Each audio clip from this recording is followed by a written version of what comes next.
आपादपर्यन्तं गुरूणाम् आगमनं स्मरेत् विघ्नाः सिद्ध्यन्ति च मनोरथाः।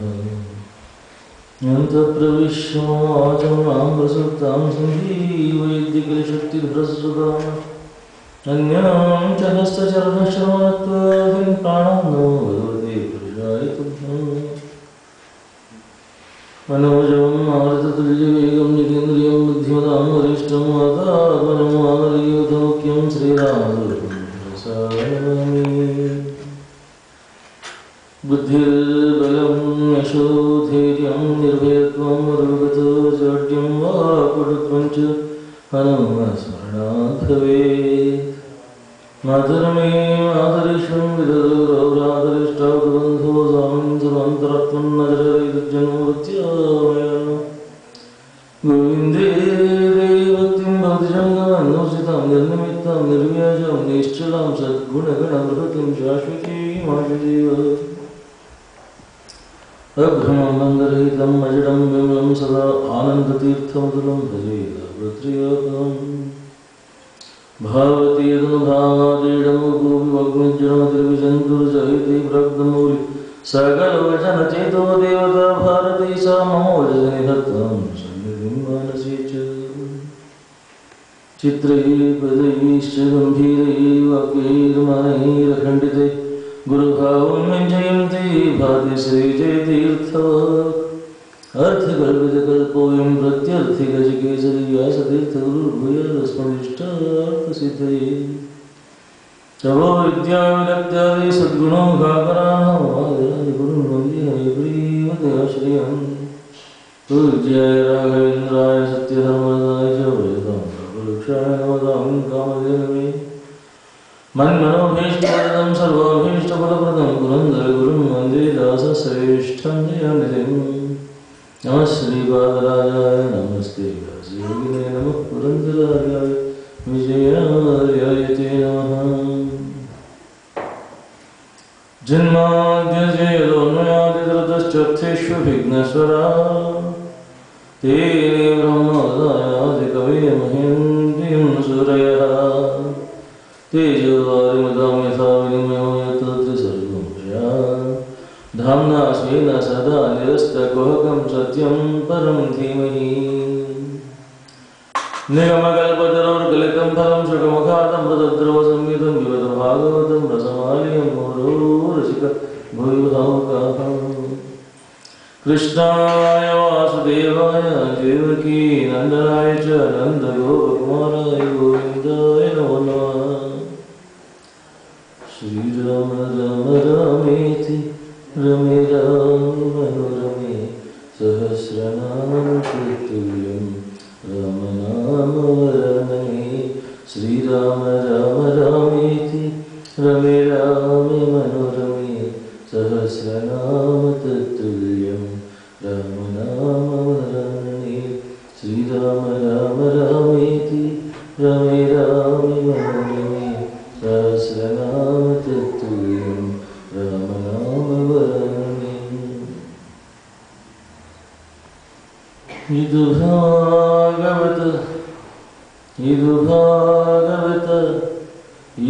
भागवतವು ಎನ್ನಿ ಇದು ಕೃಷ್ಣ ಕಥೆ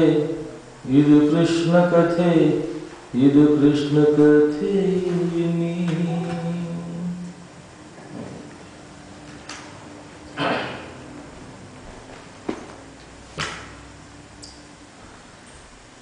ಪರಮಾತ್ಮ ಶ್ರೀಕೃಷ್ಣನ ಪಾದ ಪದ್ಮಗಳಲ್ಲಿ ಶ್ರದ್ಧೆ ಭಕ್ತಿ ಗೌರವದಿಂದ ಸಾಷ್ಟಾಂಗ ನಮಸ್ಕಾರವನ್ನು ಮಾಡುತ್ತಾ ಸಮಸ್ತ ದೇವಾನ ದೇವತೆಗಳಲ್ಲಿ ವಿಶೇಷವಾಗಿ ಹನುಮಂತನ ಪಾದ ಪದ್ಮಗಳಲ್ಲಿ ಬುದ್ಧಿಯನ್ನು ಬಲವನ್ನು ತೇಜಸ್ಸನ್ನು ಆಯುಷ್ಯವನ್ನು ಆರೋಗ್ಯವನ್ನು ಕೊಡುವಂಥ ಪ್ರಾರ್ಥನೆಯನ್ನು ಮಾಡ್ತಾ ಸಾಷ್ಟಾಂಗ ನಮಸ್ಕಾರವನ್ನು ಹನುಮಂತನಿಗೆ ಸಮರ್ಪಣೆಯನ್ನು ಮಾಡ್ತಾ ರಾಘವೇಂದ್ರ ಸ್ವಾಮಿಗಳವರ ಗುರುವಾರ ಅಂತಂದರೆ ರಾಘವೇಂದ್ರ ಸ್ವಾಮಿಗಳವರ ವಿಶೇಷವಾಗಿರತಕ್ಕಂಥ ಪುಣ್ಯದಿನ. ಅಂತಹ ರಾಘವೇಂದ್ರ ಸ್ವಾಮಿಗಳವರ ಪಾದ ಪದ್ಮಗಳಲ್ಲಿ ಭಕ್ತಿ ಶ್ರದ್ಧೆ ಗೌರವಕ್ಕೆ ಸಾಷ್ಟಾಂಗ ನಮಸ್ಕಾರವನ್ನು ಮಾಡ್ತಾ ಸಮಸ್ತ ಋಷಿಮನೆಗಳಲ್ಲಿ ಸಾಧು ಸಂತರಲ್ಲಿ ಸಜ್ಜನರಲ್ಲಿ ಬಂದಿರತಕ್ಕಂಥ ತಮ್ಮಂಥ ಭಾಗವತೋತ್ತಮರಲ್ಲಿ ನನ್ನ ಭಕ್ತಿಪೂರ್ವಕ ನಮಸ್ಕಾರವನ್ನು ಮಾಡ್ತಾ ಇವತ್ತಿನ ಈ ಭಾಗವತ ವಚನ ಪ್ರವಚನವನ್ನು ಪ್ರಾರಂಭ ಮಾಡೋದಕ್ಕೆ ತಮ್ಮ ಅನುಮತಿಯನ್ನು ಬೇಡ್ತೇನೆ.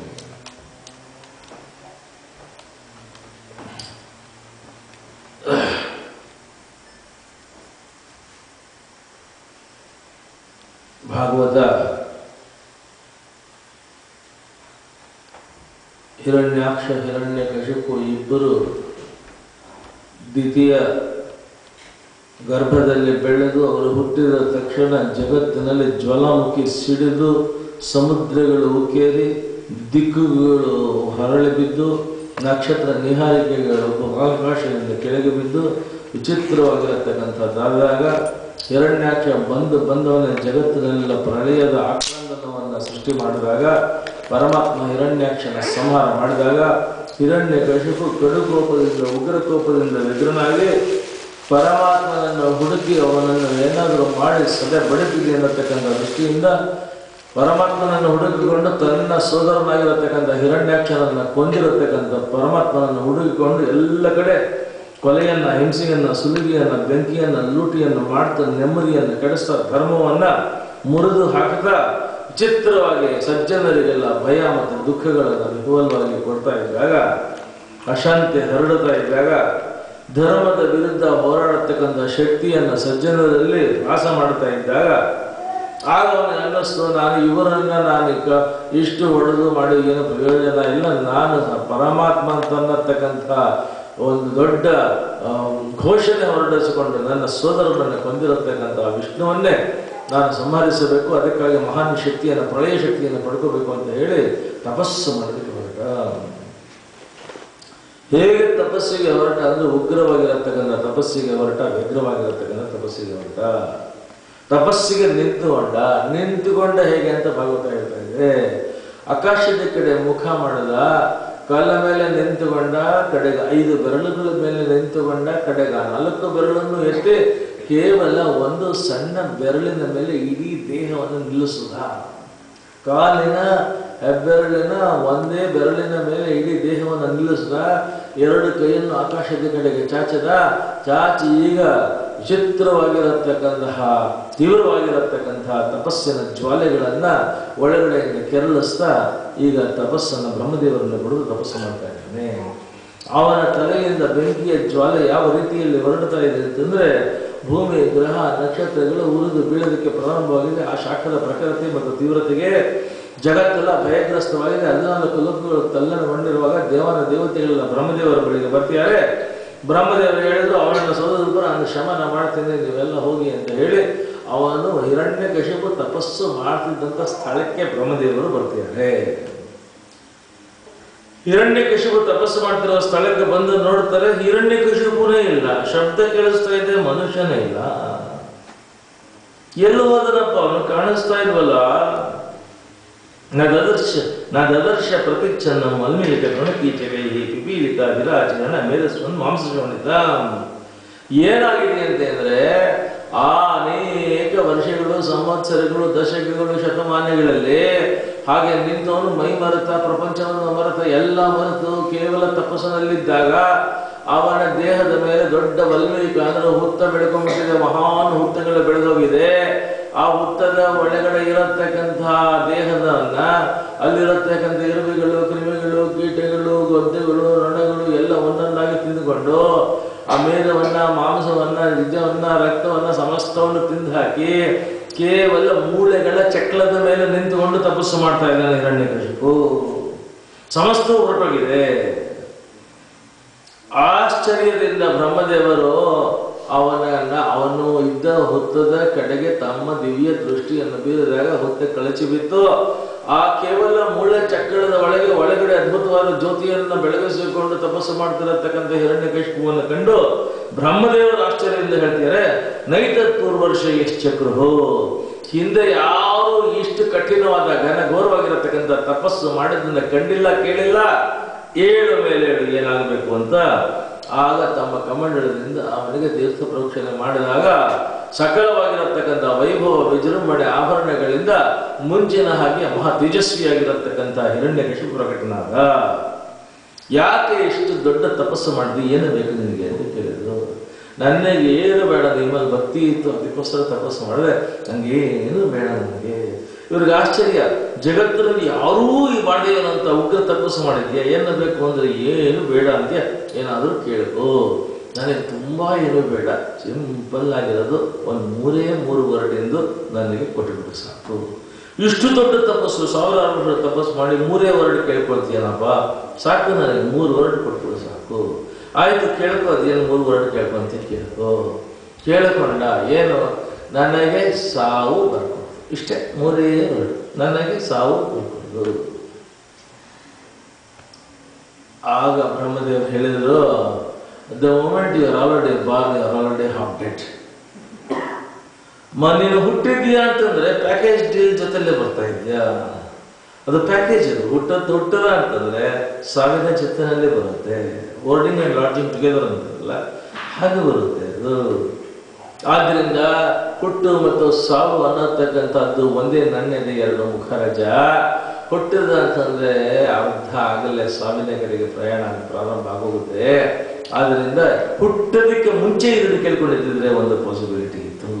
ಹುಟ್ಟಾಗೋಗಿದೆ, ಸಾವು ಅನ್ನೋದ್ರ ಭಾಗವಾಗಿ ಇರೋದ್ರಿಂದ ಆಗೋದಿಲ್ಲ.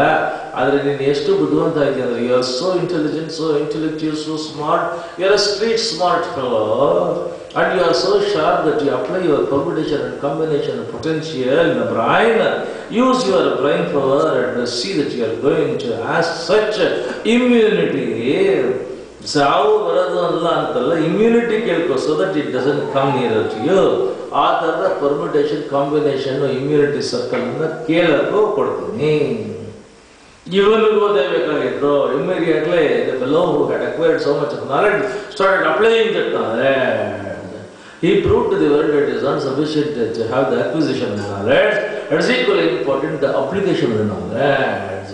ತಕ್ಷಣ ಶಾರ್ಪಾಗಿ ತಟ್ಸ್ಕೊಟ್ಟ, ತಟ್ಟ ಬೇವುಸು ಬಂತು. ಕೇಳ್ಕೊಂಡ, ಏನು ಕೇಳ್ಕೊಂಡ, ನನಗೆ ಹಗಲಿನಲ್ಲಿ ಸಾವು ಬರ್ಕೊಡ್ದು. I should not die in the daytime, tathastu. I should not die in the night times, tathastu. ಹಗಲಿನಲ್ಲಿ ಸಾವು ಬೇಡ, ರಾತ್ರಿಯಲ್ಲಿ ಸಾವು ಬೇಡ. ಖುಷಿಯಾಗಿ ಕುಣಿದು ಬಿಟ್ಟ. ಹಗಲು ಇಲ್ಲ ರಾತ್ರಿ ಎರಡರಲ್ಲೂ ಸಾವಿಲ್ಲ ಅಂತ ಡಿಸೈಡ್ ಆಯ್ತಲ್ಲ. ಆದರೂ ಸ್ವಲ್ಪ ಇಂಟೆಲಿಜೆಂಟ್ ಆಗಿರುವಂಥ ಬ್ರಹ್ಮ ಹೇಳಿದಾನಲ್ಲ, ಮತ್ತೆ ಇಂಟೆಲಿಜೆಂಟ್ ಆಗಿರ್ಬೇಕು ಅಂತಂದು ಮನೆ ಒಳಗಡೆ ಸಾವು ಬರ್ಕೊಡುದು, ಮನೆ ಹೊರಗಡೆ ಸಾವು ಬರ್ಕೊಡುದು. ಬ್ರಹ್ಮ ತಥಾಸ್ತು ಅಂದ. ಇನ್ನು ಕುಣಿದ ಈಗ ಯಾಕೆ ಅಂದರೆ, ಇದ್ರೆ ಒಳಗಿರ್ತೀನಿ, ಇಲ್ಲ ಹೊರಗಿರ್ತೀನಿ. ಎರಡು ಪಾಸಿಬಿಲಿಟಿ, ಎರಡರಲ್ಲೂ ಸಾವಿಲ್ಲ, ಆಲ್ಮೋಸ್ಟ್ ಗೆದ್ಬಿಟ್ಟೆ ಅಂತ ಅನ್ಕೊಂಡ. ಆಮೇಲೆ ಹೇಳಿದ, ಶಸ್ತ್ರದಿಂದ ಸಾವು ಬರ್ಕೊಡುದು, ಅಸ್ತ್ರದಿಂದ ಸಾವು ಬರ್ಕೊಡುದು. ತಥಾಸ್ತು. ಮನುಷ್ಯರಿಂದ ಸಾವು ಬರ್ಕೊಡುದು, ಮೃಗಗಳಿಂದ ಸಾವು ಬರ್ಕೊಡುದು. ತಥಾಸ್ತು. ಮೇಲುಗಡೆಗೆ ಸಾವು ಬರ್ಕೊಡುದು, ಭೂಮಿ ಮೇಲೆ ಸಾವು ಬರ್ಕೊಡುದು. ತಥಾಸ್ತು. ಇದ್ರೆ ಆಕಾಶದಲ್ಲಿ ಫ್ಲೈಟಲ್ಲಿ ಇರಬೇಕು, ಇಲ್ಲ ಭೂಮಿ ಮೇಲೆ ಇರಬೇಕು. ತ್ರಿಶಂಕು ಥರ ಇನ್ನಲ್ಲಿರ್ತೀವಿ ನಾವು. ಆದ್ದರಿಂದ ಅಲ್ಲೂ ಸಾವಿಲ್ಲ, ಇಲ್ಲೂ ಸಾವಿಲ್ಲ. ಏನು ಕೇಳಿದ್ದಕ್ಕೆಲ್ಲ ಬ್ರಹ್ಮ ತಥಾಸ್ತು ಅಂತಿದ್ದಾನಲ್ಲಪ್ಪ. ಆಮೇಲೆ ಹೇಳ್ದ, ನಿನ್ನ ಜೀವ ಇರೋದ್ರಿಂದ ಸಾವು ಬರ್ಕೊಡ್ದು, ನಿಜೀವ ಇಲ್ಲದೆ ಇರೋದ್ರಿಂದ ಸಾವು ಬರ್ಕೊಡ್ದು, ಸಜೀವದಿಂದ ಸಾವು ಬರ್ಕೊಡ್ದು, ನಿರ್ಜೀವದಿಂದ ಸಾವು ಬರ್ಕೊಡ್ದು, ಚೇತನದಿಂದ ಸಾವು ಬರ್ಕೊಡ್ದು, ಅಚೇತನದಿಂದ ಸಾವು ಬರ್ಕೊಡ್ದು, ಆನಿಮೇಟಿಂದ ಸಾವು ಬರ್ಕೊಡ್ದು, ಇನ್ಯಾನಿಮೇಟಿಂದ ಸಾವು ಬರ್ಕೊಡ್ದು. ಏನ್ರಿ ಅಪ್ಲಿಕೇಶನ್ ಒಂದು. ಆಮೇಲೆ ಬ್ರಹ್ಮದೇವರು ಎಲ್ಲಕ್ಕೂ ತಥಾಸ್ತು ತಥಾಸ್ತು ಅಂದ್ರು. ಕಡೆಗೆ ಒಂದೊಂದಕ್ಕೂ ಇನ್ಶೂರೆನ್ಸ್ ಪಾಲಿಸಿ ತಗೊಂಡ. ಕೆಳಗಡೆಗೆ, ಮೇಲೆ, ಒಳಗೆ, ರೂಮ್ ಒಳಗಡೆ, ಮಾಡಿ ಮೇಲೆ, ಪಕ್ಷಿಗಳು, ಮೃಗ, ಮನುಷ್ಯ, ಶಸ್ತ್ರ, ಅಸ್ತ್ರ, ಏನು ಪಾಸಿಬಿಲಿಟಿ ಇದೆಯೋ, ಫೀಸಿಬಿಲಿಟಿ ಇದೆಯೋ ಎಲ್ಲದಕ್ಕೂ ಇನ್ಶೂರೆನ್ಸ್ ಪಾಲಿಸಿ ತಗೊಂಡ. ಆಮೇಲೆ ಇನ್ನೂ ಇಂಟೆಲಿಜೆನ್ಸ್ ಅಪ್ಲೈ ಮಾಡಿದ. ಬ್ಲ್ಯಾಂಕೆಟ್ ಇನ್ಶೂರೆನ್ಸ್ ಪಾಲಿಸಿ ಒಂದು ತಗೊಂಡ್ಬಿಡ್ಬೇಕು. ಬೇಚಾರ ನಮಗೆ ಗೊತ್ತಿದ್ರೆ ಮರ್ತೋಗ್ಬಿಟ್ಟಿದ್ರೆ ಅದಕ್ಕೆ all covering and all inclusive blanket insurance policy ತಗೋಬೇಕು ಅಂತ ಹೇಳಿ ಕೇಳ್ಕೊಂಡ ಬ್ರಹ್ಮನ್ನ. ಇಡೀ ಯೂನಿವರ್ಸ್ ಬ್ರಹ್ಮಾಂಡ ಕ್ರಿಯೇಟ್ ಮಾಡಿರೋದನ್ನ ನೀನು ಬ್ರಹ್ಮ ಅಲ್ವೇನಪ್ಪ? ಹೌದು. ಬ್ರಹ್ಮಾಂಡದ ಯಾವುದೇ ನಿನ್ನ ಸೃಷ್ಟಿಯಿಂದ ನನಗೆ ಸಾವು ಬರ್ಕೊಡ್ದು. ಜಗತ್ತೆಲ್ಲ ಬ್ರಹ್ಮನ ಸೃಷ್ಟಿ, ಅದಕ್ಕೆ ಬ್ರಹ್ಮಾಂಡ ಅಂತ ಕರೀತಾರೆ. ಬ್ರಹ್ಮಾಂಡದ ನಿನ್ನ ಯಾವ ಸೃಷ್ಟಿಯಿಂದಲೂ ನನಗೆ ಸಾವು ಬರ್ಕೊಡ್ದು.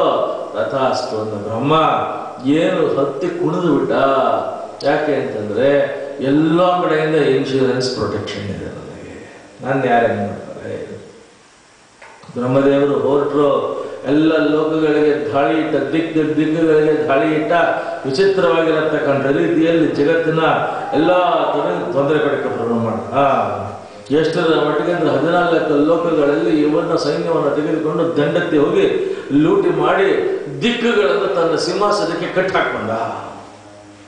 ದಿಗ್ದೇವತೆಗಳನ್ನೆಲ್ಲ ಬಗ್ಗಬಡ್ದ. ಮದೋನ್ಮತ್ತನಾಗಿ ಸಮಸ್ತವಾಗಿರತಕ್ಕಂಥ ದೇವತೆಗಳು ಗಂಧರ್ವರು, ಕಿನ್ನರು, ಕಿಂಪುರುಷರು, ನಾಗರು ಎಲ್ಲ ಲೋಕಗಳ ಮೇಲೆ ವಿಚಿತ್ರವಾಗಿರೋ ದಂಡಯಾತ್ರೆಯನ್ನು ಮಾಡಿದ. ಈ 14 ಲೋಕಗಳನ್ನು ಜಯಿಸಿದ.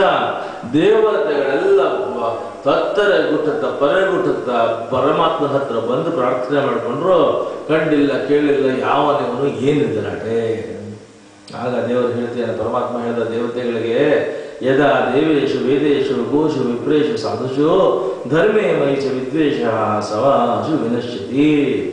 ಯಾರು ವೇದದಲ್ಲಿ, ದೈವದಲ್ಲಿ, ಧರ್ಮದಲ್ಲಿ, ಗೋವುಗಳಲ್ಲಿ, ವಿಪ್ರದಲ್ಲಿ, ಸಜ್ಜನರಲ್ಲಿ ಅತ್ಯಂತ ಉತ್ತಮವಾಗಿರತಕ್ಕಂತಹ ಕರ್ಮಗಳಲ್ಲಿ, ಚಿಂತನೆಗಳಲ್ಲಿ ದ್ವೇಷವನ್ನ ಮಾಡ್ತಾರೋ ಅಂಥವರಿಗೆ ಉಳ್ಳಿಗಾಲ ಇಲ್ಲ. ಅವರು ಕ್ಷಣ ಮಾತ್ರದಲ್ಲಿ ತಾತ್ಕಾಲಿಕವಾಗಿ ತಾತ್ಪೂರ್ತಿಕವಾಗಿ ವೈಭವ, ವಿಜೃಂಭಣೆ, ಮೆರವಣಿಗೆ, ಉರುವಣಿಗೆ ಎಲ್ಲ ಮಾಡಿದರೂ ಸಹ ಅಂತಿಮವಾಗಿ ಅವರ ವಿನಾಶವನ್ನ ಯಾರು ತಪ್ಪಿಸಕ್ಕಾಗೋದಿಲ್ಲ. ಇವನು ಆ ಸ್ಥಿತಿಗೆ ಹತ್ರ ಬರ್ತಾ ಇದ್ದಾನಪ್ಪ. ಇಂಥ ಹಿರಣ್ಯಕಶಿಪುವಿಗೆ 4 ಜನ ಮಕ್ಕಳು. ಮಕ್ಕಳಿಗೆ ಹೆಸರಿಟ್ಟದ್ರಲ್ಲೂ ಕೂಡ ಅದು ಏನು ಒಳ್ಳೆ ಮಾಡರ್ನ್ ಫ್ಯಾಷನ್ ಹತ್ರ ಇಟ್ಕೊಂಡ ಹೆಸರು. 4 ಜನ ಮಕ್ಕಳಿಗೆ. ನಾವೇ ಮೋಸ್ಟ್ ಫ್ಯಾಷನಬಲ್ ಅಲ್ಟ್ರಾ ಮಾಡರ್ನ್ ಅಂತ ಅನ್ಕೊಂಡ್ಬಿಡ್ತೀವಿ ಒಂದೊಂದ್ಸರ್ತಿ. ಹಿರಣ್ಯಕಶಿಪು ಅವನ ಮಕ್ಕಳಿಗೆ ಆ ಕಾಲಕ್ಕೆ ಹ್ಲಾದ, ಆಹ್ಲಾದ, ಸಹ್ಲಾದ, ಪ್ರಹ್ಲಾದ 4 ಜನ ಮಕ್ಕಳು. ಹ್ಲಾದ, ಆಹ್ಲಾದ, ಸಹ್ಲಾದ, ಪ್ರಹ್ಲಾದ. ಹ್ಲಾದ basically refers to the pleasant. ತುಂಬ ಪ್ಲೆಸೆಂಟು, ಪ್ಲೆಸೆಂಟು, ಪ್ಲೆಸೆಂಟ್ರಿ, ಸ್ಪೆಷಲಿ ಪ್ಲೆಸೆಂಟು. ಈ ಥರ ಅವನ ಆಸ್ಪಿರೇಷನ್ನು ಪ್ಲೆಸೆಂಟ್ ಅಂತ, ಅವನ ಆಕ್ಷನ್ನು ವೈಲೆನ್ಸು. ಮಕ್ಕಳಲ್ಲಿ ಅವನಿಗೆ ತುಂಬ ಪ್ರೀತಿ ಇದ್ದಿದ್ದು ಪ್ರಹ್ಲಾದನ ಮೇಲೆ. ಪ್ರಶಿಷ್ಟವಾಗಿರತಕ್ಕಂಥ ಆಹ್ಲಾದದಿಂದ ಒಡಗೂಡಿರತಕ್ಕಂಥ ಪ್ರಹ್ಲಾದನ ಮೇಲೆ ವಿಚಿತ್ರ ಭಕ್ತಿ, ವಿಚಿತ್ರವಾದ ಪ್ರೀತಿ ಇತ್ತು ಅವನಿಗೆ. ಆ ಪ್ರಹ್ಲಾದ ಅಂತನು ಹುಟ್ಟುತ್ತಾನೆ ಸದ್ಗುಣದಿಂದ, ಸಜ್ಜನಿಕೆಯಿಂದ, ಸೌಜನ್ಯದಿಂದ, ಸಕಲ ಧರ್ಮ ಸಂಪನ್ನತೆಯಿಂದ ದೈವಭಕ್ತಿಯ ಸಾಕಾರ ಮೂರ್ತಿಯಾಗಿ ಬೆಳೆದಿದ್ದ. ಹೇಗಿದ್ದ ಪ್ರಹ್ಲಾದ ಮಗುವಾಗಿದ್ದಾಗ ಅನ್ನೋದನ್ನ ಭಾಗವತ ಹೇಳ್ತಾ ಇದೆ. ದಾಸವತ್ತ ಸನ್ನತಾರಿಯ ಅಂದ್ರೆ ಏನಪ್ಪ ಅಂದ್ರೆ, ದೊಡ್ಡ ಆರ್ಯರನ್ನ ಕಂಡ್ರೆ, ದೊಡ್ಡವ್ರನ್ನ ಕಂಡ್ರೆ, ಹಿರಿಯರನ್ನ ಕಂಡ್ರೆ, ಗುರುಗಳನ್ನ ಕಂಡ್ರೆ ತಕ್ಷಣ ಎಲ್ಲಿದ್ರು ಹೇಗಿದ್ರು ಕಾಲಿಗೆ ಬಿದ್ದು ಅವರ ಆಶೀರ್ವಾದ ಪಡ್ಕೊಂಡು ದಾಸನಾಗಿ ಹಿರಿಯರ ಹತ್ರ ಇರ್ತಾ ಇದ್ದ, ಗುರುಗಳ ಹತ್ರ ಇರ್ತಾ ಇದ್ದ. ಪಿತೃವತ್ತ ದೀನವತ್ಸಲ. ಬಡವರು, ಬಗ್ಗರು, ಭಿಕ್ಷುಕರು, ದೀನರು, ದಲಿತರು, ಅನಾಥರು, ದೂನರು ಬಂತು ಅಂತಂದ್ರೆ ತಂದೆ ಮಕ್ಕಳನ್ನ ಹೇಗೆ ಆರೈಕೆ ಮಾಡಿ, ಉಪಚಾರ ಮಾಡಿ, ಪ್ರೀತಿಯಿಂದ, ಕರುಣೆಯಿಂದ, ಮೈತ್ರಿಯಿಂದ ಅಭಿಮಾನ ಮಾಡ್ತಾ ಇದ್ರು, ಹಾಗೆ ದೀನ ದಲಿತರನ್ನ, ಅನಾಥರನ್ನ, ಬಡವರನ್ನ ನೋಡ್ಕೊಳ್ತಾ ಇದ್ದ ಪಿತೃವತ್ತು ದೀನವತ್ಸಲ. ಮಾನಸ್ತಂಭ ವಿವರ್ಜಿತ. ಪ್ರಹ್ಲಾದ ಚಿಕ್ಕ ವಯಸ್ಸಿನಲ್ಲೇ ಮಾನಾಭಿಮಾನಿಗಳನ್ನ, ದುರಭಿಮಾನವನ್ನ, ಅರೋಗ್ಯನ್ಸ್ನ, ಅಹಂಕಾರವನ್ನ, ವಿಚಿತ್ರ ಪ್ರತಿಷ್ಠೆಗಳನ್ನ, ದೊಡ್ಡ ಸ್ಥಿತಿಯನ್ನ, ನಾಟಕವನ್ನ, ಆಡಂಬರವನ್ನ ಯಾವತ್ತೂ ಇಟ್ಕೊಳ್ಳಿಲ್ಲ. ಎಲ್ಲ ಢಂಬಾಚಾರಗಳನ್ನ, ಮಾತ್ಸರ್ಯವನ್ನ, ದರ್ಪವನ್ನ, ಅಹಂಕಾರವನ್ನ, ಪ್ರತಿಷ್ಠೆಗಳನ್ನ, ಒಣ ದೊಡ್ಡ ಸ್ಥಿತಿಯನ್ನ ಸಂಪೂರ್ಣ ವರ್ಜ್ಯ ಮಾಡಿದ್ದ. ಈಗ ಹಿರಣ್ಯಕಶಿಪು ಯೋಚನೆ ಮಾಡಿದ, ಇಂಥ ಮುದ್ದು ಮಗು, ಒಳ್ಳೆ ಮಗು, ಇಂಥ ಮಗುಗೆ ನಾನು ಕಾರ್ಪೊರೇಷನ್ ಸ್ಕೂಲ್, ಗೌರ್ಮೆಂಟ್ ಸ್ಕೂಲ್ ಅಂತ ಹಾಕ್ಕೊಡ್ಬೇಕು. ಇದನ್ನ ನನ್ನ ಮಗ ಅಂತಂತಂದ್ರೆ 14 ಲೋಕಗಳನ್ನು ಆಳತಕ್ಕಂಥ ಪೊಟೆನ್ಷಿಯಲ್ ಇದೆ ಅವನಿಗೆ. ಆದ್ರಿಂದ ಎಕ್ಸ್ಟ್ರಾರ್ಡಿನರಿ ಇಂಟರ್ನ್ಯಾಷನಲ್ ಸ್ಕೂಲ್ ಹಾಕ್ಬೇಕು ಅವನಿಗೆ. ಯಾವುದಪ್ಪ extraordinary international school? The best teachers ಇದ್ದಿದ್ದು ಅಂದ್ರೆ ತನ್ನಂತ ರಾಕ್ಷಸರಿಗೂ ಬೆಸ್ಟ್ ಟೀಚಿಂಗು, ಟ್ರೈನಿಂಗು, ಟೇಮಿಂಗು ಮಾಡ್ತಾ ಇದ್ದಂಥವ್ರು ಇದ್ದವರು ಒಬ್ಬರೇ ಶುಕ್ರಾಚಾರ್ಯರು. ದೈತ್ಯರ ಗುರುಗಳು ಶುಕ್ರಾಚಾರ್ಯರು. ಅವರ ಗುರುಕುಲಕ್ಕೆ ಹಾಕೋಣ ಅಂತ ಅನ್ಕೊಂಡ. ಆದ್ರೆ ಶುಕ್ರಾಚಾರ್ಯರು ಹಿರಣ್ಯಾಕ್ಷ, ಹಿರಣ್ಯಕಶಿಪು ಇಂಥವರಿಗೆ ಟೀಚರೇ ಹೊರ್ತನು PhD ಕ್ಲಾಸ್ ಟೀಚ್ ಮಾಡ್ತಾರೆ. LKGಗೆ ಅವ್ರು ನೆಲೆಯಕ್ಕಾಗೋದಿಲ್ಲ. ಮತ್ತೆ ಏನ್ ಮಾಡ್ಬೇಕು ಅಂದಾಗ ಆ ಗುರುಗಳಾದ ಶುಕ್ರಾಚಾರ್ಯರ ಮಕ್ಕಳಿದ್ರು ಇಬ್ರು ಷಂಡಾಮರಕರು. ಜಿ ಷಡ್ಡವರ್ಕರು ಅವರು ಜೂನಿಯರ್ ಲೆವೆಲ್ಗೆ ಈಕ್ವೇಷನ್ಸ್ ಮಾಡಿ ಹೇಳ್ಕೊಡತಕ್ಕಂಥ ಸಾಮರ್ಥ್ಯ ಹೊಂದಿರೋರು, ಶುಕ್ರಾಚಾರ್ಯರ ಮಕ್ಕಳಾಗಿದ್ದಂಥವ್ರು. Automatically felt that the Shanda and Amarka, Shanda Amarka are the two children of Shukracharya who was the guru of the entire daitya fraternity, and immediately he requested Shukracharya to see that his son Prahalada is interested to the Vidyapeta that is run by the Chandamarika. ಚಂಡಾಮರಿಕರಿಗೆ ಕರ್ಕೊಂಡು ಹೋಗಿ ಕೊಟ್ರು. ಗುರುಗಳ ಹತ್ರ ಕರ್ಕೊಂಡು ಹೋಗಿ ಪ್ರಹ್ಲಾದನ ಬಿಟ್ರು. ಪ್ರಹ್ಲಾದ ನೋಡ್ದ, ವಿದ್ಯಾಪೀಠ ನೋಡ್ದ, ಗುರುಕುಲ ನೋಡ್ದ, ಪ್ಲೆಸೆಂಟ್ ಆಗಿದೆ, ಫೆಸಿಲಿಟಿ ಇದೆ, ಲಕ್ಸುರಿ ಇದೆ, ಕನ್ವೀನಿಯನ್ಸ್ ಇದೆ, ಕಂಫರ್ಟ್ ಇದೆ. ಅದು ಇವನಿಗೆ ಸ್ಪೆಷಲ್ ಟ್ರೀಟ್ಮೆಂಟ್ ಬೇರೆ, ಇವನಿಗೆ ಎಲ್ಲ ಚೆನ್ನಾಗಿತ್ತು. ಫಸ್ಟ್ ಡೇ ಬಂದ, ಸೆಕೆಂಡ್ ಡೇ ಬಂದ, ಥರ್ಡ್ ಡೇ ಬಂದ, ಷಂಡಾಮರಿಕರು ಕಂಟಿನ್ಯೂಸ್ ಆಗಿ ಟೀಚಿಂಗ್ ಕೊಟ್ಟರು. First semester was happily completed. First semester ಎಲ್ಲ ಮುಗಿದ ಮೇಲೆ ವಾಪಸ್ಸು ಹಾಲಿಡೇ ಡಿಕ್ಲೇರ್ ಮಾಡಿದ್ರು. ಜೂನ್ನಲ್ಲಿ ಹಾಲಿಡೇ ಕೊಟ್ಬಿಟ್ರು. ಜೂನ್ನಲ್ಲಿ ಹಾಲಿಡೇ ಕೊಟ್ಟ ತಕ್ಷಣ ಮಗುವನ್ನ ಮನೆಗೆ ಕಳಿಸಿದ್ರು. ಮಗು ಮನೆಗೆ ಬಂದ ತಕ್ಷಣ Hiranyakashipu got delighted and excited and had the child and lap. ಅಯ್ಯೋ ಮುದ್ದು ಮಗುವೆ, ಇಷ್ಟು ಚಿಕ್ಕ ವಯಸ್ಸಿಗೆ ಒಂದು ಸೆಮಿಸ್ಟರ್ ಫುಲ್ ಸ್ಟಡಿ ಮುಗಿಸ್ಕೊಂಡು ಬಂದ್ಬಿಟ್ಟಿದ್ಯಲ್ಲೋ, ಫಸ್ಟ್ ಸೆಮಿಸ್ಟರ್ನಲ್ಲಿ ಏನೇನು ಕಲ್ತ್ಕೊಂಡು ಮಗನೇ, ಮೊದಲನೇ ಸೆಮಿಸ್ಟರ್ನಲ್ಲಿ ಏನನ್ನ ಕಲಿತುಕೊಂಡ್ರಿ? ಆಗ ಮಗು ಹೇಳ್ತಾ ಇದೆ, ಮೊದಲನೇ ಸೆಮಿಸ್ಟರ್ ಮುಗಿಸ್ಕೊಂಡು ಬಂದಿರತಕ್ಕಂಥ ಪ್ರಹ್ಲಾದ ಅಪ್ಪನ ತೊಡೆ ಮೇಲೆ ಕೂತ್ಕೊಂಡು ಹೇಳ್ತಿದ್ದಾನೆ, ನಿನಗೆ ನಾನು ನಿಜ ಹೇಳಪ್ಪ, ನಿಜ ಹೇಳೋ, ಮಗು ಅಲ್ವೇನೋ ನೀನು, ನಿಜ ಹೇಳಬೇಕು ಅಂದ್ರೆ ನೀನು ಕಳಿಸಿರತಕ್ಕಂಥ ಸ್ಕೂಲ್ನಲ್ಲಿ ಹೇಳಿಕೊಟ್ಟ ವಿದ್ಯೆ ನನಗೆ ಸರಿ ಬರಲಿಲ್ಲ. ಯಾತಕ್ಕೂ ಸರಿ ಬರಲಿಲ್ಲ.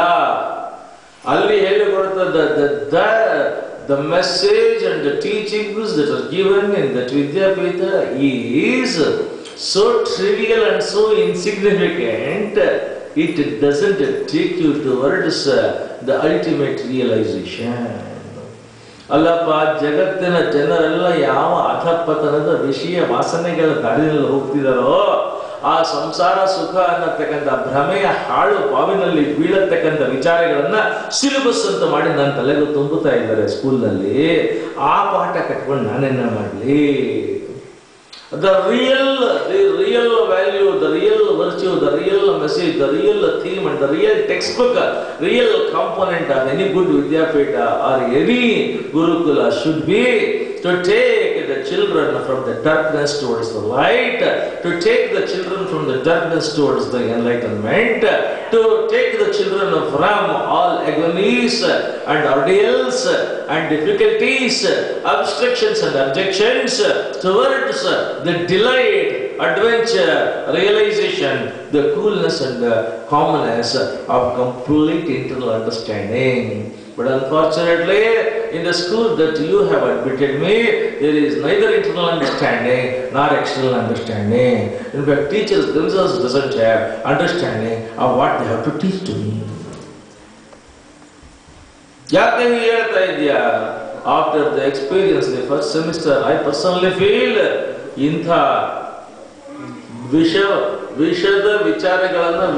ವಿಚಾರಗಳನ್ನ ಮಕ್ಕಳ ತಲೆಗೆ ತುಂಬುವ ವಿದ್ಯಾಪೀಠಗಳಲ್ಲಿ ಓದುವ ಬದಲು ಎಲ್ಲಿ ಪರಮಾತ್ಮನ ಅನುಗ್ರಹದ ಕರುಣೆಯ ಕಿರಣದ ಪೂರ್ಣ ಪ್ರಮಾಣದ ಬೆಳಕು ಇರುತ್ತೋ ಆ ಬೆಳಕಿರತಕ್ಕಂಥ ಕಾಡಿನಲ್ಲೂ ಹೋಗಿ ಬದುಕದ ವಾಸಿ ಇಂಥ ವಿಷದ ವಾಸನೆಯ ಕೆಟ್ಟ ಸುಳಿಯ ಅಂಧಕಾರದ ಅಜ್ಞಾನದ ಮೋಹದ ಭ್ರಮೆಯ ಭ್ರಾಂತಿಯ ವಿದ್ಯಾಪೀಠಗಳಲ್ಲಿ ಓದೋದಕ್ಕಿಂತ ಅಸೂರ್ಯನ ಕಿರಣಗಳ ಜ್ಞಾನದ ಕಿರಣಗಳ ವಿದ್ಯೆಯ ಕಿರಣಗಳ ಬೆಳಕು ಇರತಕ್ಕಂಥ ಕಾಡಿಗೆ ಹೋಗೋದು ವಾಸಿಯಪ್ಪ.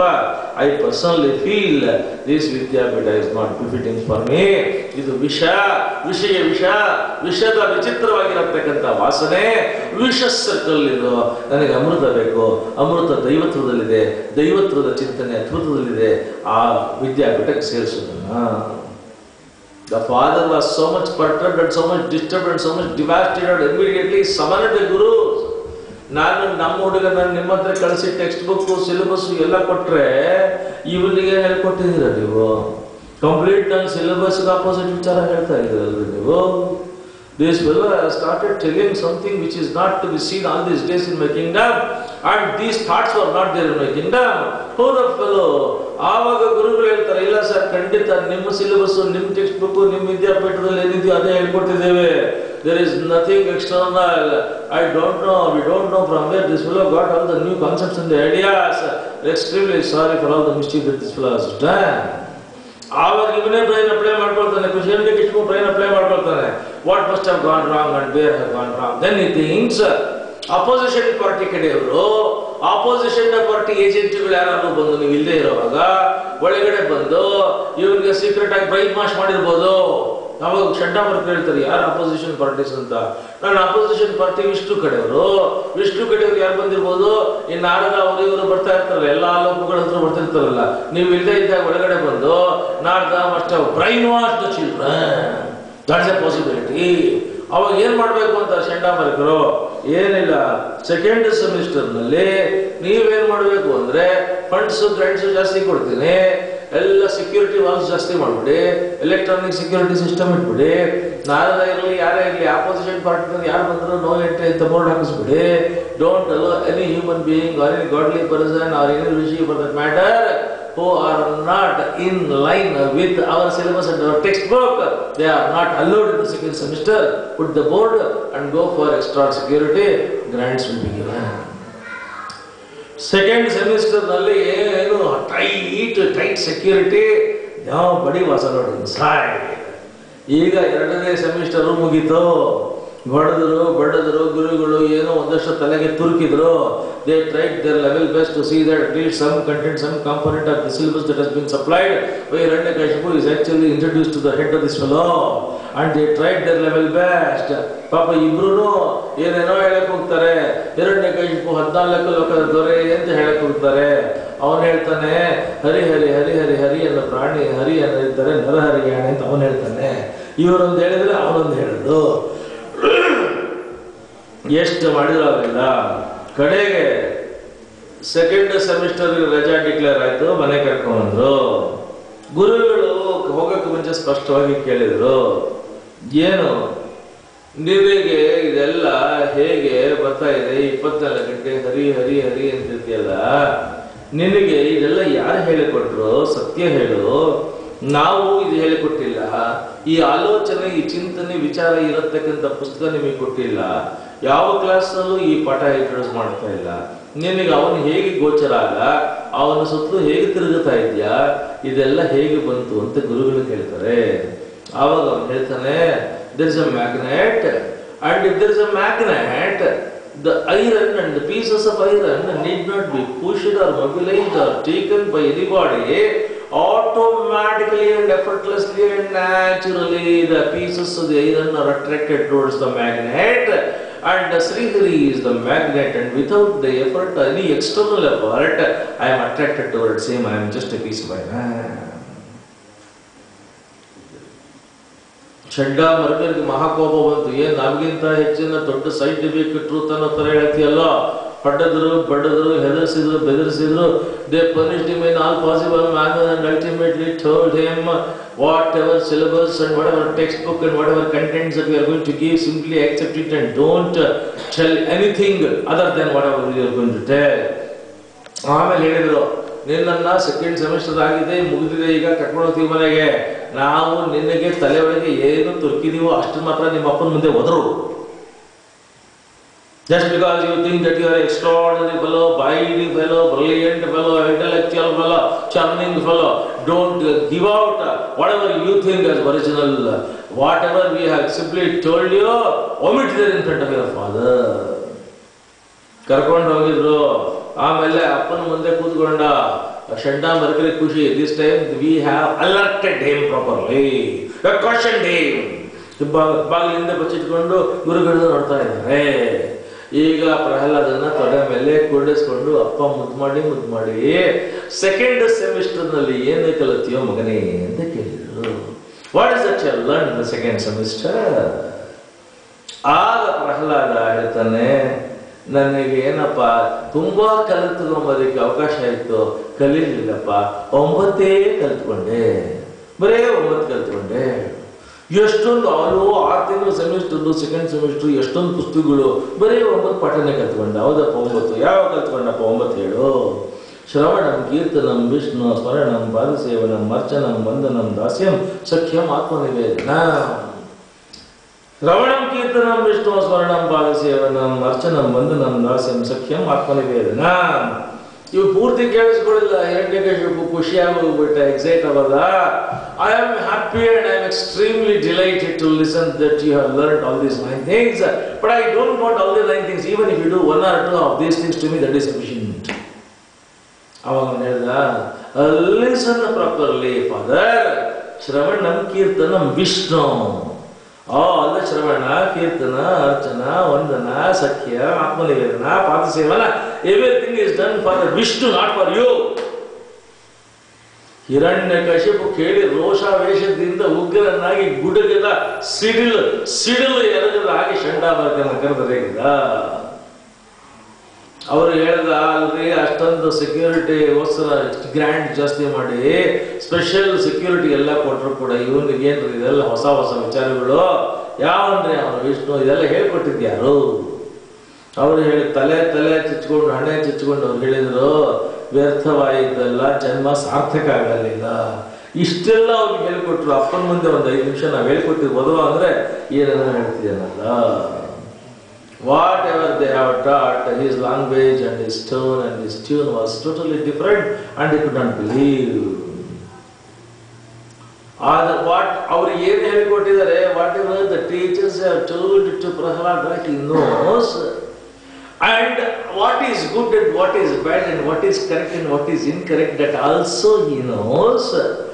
And ಅದನ್ನ ಕರೆಕ್ಟ್ ಮಾಡತಕ್ಕಂಥ ಶಕ್ತಿ ಕೂಡ ಅವನಿಗಿತ್ತು. And he knew pretty well the whole syllabus and the system of education itself was wrong. The whole syllabus and the system of education was wrong. ಅವನು ಅದಕ್ಕೆ ರೆಬೆಲ್ ಆಗಲಿಲ್ಲ. He did not rebel. ಸಾತ್ವಿಕವಾದ ಸಜ್ಜನಿಕೆಯ ಮಾರ್ಗದಿಂದ, ಸಾತ್ವಿಕವಾದ ವಿಚಾರಗಳಿಂದ ಇದನ್ನು, ಈ ಪಾಠಕ್ರಮವನ್ನು, ಪಠ್ಯಕ್ರಮವನ್ನು, ಸಿಲೆಬಸ್ನ, ಈ ಮೆಥಡಾಲಜಿಯನ್ನು ಎದುರಿಸಬೇಕು. Whole system of education change ಮಾಡಬೇಕು, ಶಿಕ್ಷಣ ಪದ್ಧತಿಯನ್ನು ಬದಲಿಸಬೇಕು ಅಂತ ಹೇಳ್ಬಿಟ್ಟು ಪ್ರಹ್ಲಾದ ಥಿಂಕ್ ಮಾಡ್ದ. He should have rebelled and he should have created some type of violent atmosphere in the Vidyapita and ran away. He did not do that. He wanted to change the whole system structurally and unilaterally. And for that he wanted time. ಬಂದು ಎಲ್ಲರೂ convince ಮಾಡಬೇಕಾಗಿತ್ತು. ಅಪ್ಪನ ಗುರಿ ಏನು? ಅಪ್ಪ ಹೇಳಿದ 14 ಲೋಕಗಳಿಗೆ ಹಿರಣ್ಯಕಶಿಪುವನೇ ಪ್ರಭು ಅನ್ನತಕ್ಕಂಥದ್ದು. ಏನೇ ಆಗಲಿ ದೇವರ ವಿಚಾರ, ಧರ್ಮದ ವಿಚಾರ, ಭಗವಂತನ ವಿಚಾರ ಸಿಲೆಬಸ್ ಬರ್ಕೊಡ್ದು ಅಪ್ಪನ ಗುರಿ. ನೀವು ಇಂಡಿಯಾಗೆ ಹೋಗಿ, ಇಂಡಿಯಾದಲ್ಲಿ ಯಾವ ಟೆಕ್ಸ್ಟ್ ಬುಕ್ ತೆಗೆದು ನೋಡಿ, ದೇವರ ವಿಚಾರ, ಧರ್ಮದ ವಿಚಾರ ಮಾತ್ರ ಬರ್ಕೊಡ್ದಪ್ಪ, ಹುಷಾರಾಗಿ ಮಾಡ್ಕೊಳ್ತಾರೆ. People are very cautious to see that they will not include any of these topics related to dharma, related to the God and godly things. ಇದನ್ನು ಏನಾದರೂ ಮಾಡಿ ಸಿಲೆಬಸ್ ಅಲ್ಲಿ ಸೇರಿಸಲೇಬೇಕು. ಇದು ಪ್ರಹ್ಲಾದನ ಗುರಿ. Prahlada wanted some or other these topics regarding dharma, topics regarding the God, and topics regarding the noble things, the divine things should be included, and it should be given as samskar to the children. That was the aspiration and ambition of Prahlada. And come what may, the God things and godly things and good things and divine things, the things connected to dharma should not be included in the syllabus. That was Hiranyakashipu's education. ಇವತ್ತಿನ education system ಏನು ಅನ್ನೋದನ್ನ ನೀವೇ evaluate ಮಾಡ್ಕೋಬಹುದು. Hiranyakashipu was actually taken aback and they started blasting the gurus. 9 ಭಕ್ತಿಯನ್ನ, ನವವಿಧ ಭಕ್ತಿಯನ್ನ ಪರಮಾತ್ಮನಿಗೆ ಮಾಡುವಂತ ಕೂಗ್ತಾ ಇದ್ದಾನಲ್ರಿ. ನಾನು ವಿಧಿಸಿರತಕ್ಕಂಥ ಪಠ್ಯಕ್ರಮ ಸಿಲೆಬಸ್ ಬಿಟ್ಟು why the hell you have started telling all these things to him? Both Chandamarka come and actually fall at the feet of Hiranyakashipu and they say, Namatranidam Naparapranidam Naisargikiyam Matirasya Rajam. Let us be very frank with you, King. We have not taught any of these things to him, and no other external forces or external persons have interfered, and no other external people have taught anything to him. Naisargikiyam Matirasya Raja. It has come to him by nature. It has come to him naturally. It has come to him on its own. And it is there with him with the birth. It is innate to him. It is there inborn to him. Then Hiranyakashipu started threatening Prahlada. He told, this is the last warning to you. And whatever syllabus I have given and whatever textbook that you have provided, you have to study only from that. And all your thoughts and all your information should come only as a reflection to that study, not telling anything which is irrelevant to our syllabus. Haga Prahlada ಹೇಳ್ತದೆ, ಏತಾವಾನೇವ ಲೋಕೇಸ್ಮಿನ್ ಪುಂಸ ಸ್ವಾರ್ಥ ಪರಸ್ಪೃತಃ ಏಕಾಂತ ಭಕ್ತಿರ್ ಗೋವಿಂದೆ ಯತ್ ಸರ್ವತ್ರ ತದೀಕ್ಷಣಂ. The meaning and relevance of life for me is to understand the God and to have complete love at the feet of the God, bhakti at the feet of the God. And without the thought of the God, without the memory of the God, everything for me becomes meaningless, irrelevant and useless. ಅಪ್ಪನಿಗೆ ನೇರವಾಗಿ ಇದನ್ನು ಹೇಳ್ತಿದ್ದಾನೆ. Immediately, Hiranyakashipu he got exploded and he called the people to kill him. ಅಷ್ಟೊತ್ತಿಗೆ ಚಂಡಾಮರುತರ interview ಆದರೂ this fellow is childish. ಹುಡುಗ ಬುದ್ಧಿ ಕಂಡ್ರೆ ಅವನಿಗೆ. He is childish fellow. He doesn't know what he is talking and simply just remembers something and tells, okay, once the fellow gets maturity, becomes slightly older, he gets responsibility, he behaves decently. Now he is so childish. Don't take it that seriously. That more than that, our father Shukracharya is almost about to complete his tapasya. So within this short span of time he will come back and he has actually repaired thousands of such fellows. So don't bother. Within short of time, this time he excused him. So that time he was excused and he was sent back for the third semester for the Vidyapita. So third semester he banda. Third semester nalli matte paಠ start ಆಯಿತು. One day both the teachers, Shenda and Marga, they wanted to go to forest for bringing Samet. They wanted to bring the firewood for the yagna from the forest. So both Shenda and Amarka, they went to the forest. While going, they closed the doors of the gates. They actually informed all the security people not to external agents. So there was no allowing of anybody from inside to outside or outside to inside. Only students were there. ಆಗ ಎಲ್ಲರೂ teachers ಯಾರು ಇಲ್ಲ, students ಮಾತ್ರ ಇದ್ದಾರೆ. ದೈತ್ಯ ಬಾಲಕರೆಲ್ಲ ಇದ್ದಾರೆ. All the daitya ಬಾಲಕಸ್ are present there. Prahlada is there. Teacher is not there. Immediately Prahlada calls all the daitya balakas and tells them, I have found out a new game. Shall we play that new game? Prahlada, always a very serious fellow, studious fellow, thoughtful fellow, contemplative fellow, meditative fellow, suddenly coming and mixing with all the Daitya Balakas and inviting them for the game, they got excited. All of them they said that, yes, we are happy, come on, we will have the new game. Prahlada is actually telling that he has got a new game, we will all play. So all of them they came, what is that new game? Prahlada ಹೇಳ್ದ, ಅದು ಆಟ ಅಪ್ಪ. ಏನು ಆಟ? ಪಾಠದ ಆಟ. ಏನದು? It's a classroom game. So let us enter into the classroom. So all the students entered into the classroom. Prahlada ಬಂದ, ಅವನು ಹೇಳ್ದ, I will be the teacher, you are all students. So they are further excited. Now we got a new teacher. All these days we had only Shanda and Amarka. Now we have got a new teacher and Prahlada is actually standing in the role of the teacher. All the students, they got excited and delighted. ಈಗ ಪ್ರಹ್ಲಾದ ಎಲ್ಲ ನೋಡ್ತಾರೆ. ಪ್ರಹ್ಲಾದ ಹೇಳ್ತಾನೆ, ಮಕ್ಕಳು ದೈತ್ಯ ಬಾಲಕರಿಗೆ ಹೇಳ್ತಾನೆ, ಕೌಮಾರೇ ಆಚರೆ ಪ್ರಾಜ್ಞೋ ಧರ್ಮಾನ್ ಭಾಗವತಾನಿಹ ದುರ್ಲಭಂ ಮಾನುಷಂ ಜನ್ಮ ತದಪ್ಯ ಧ್ರುವಮರ್ಥದ.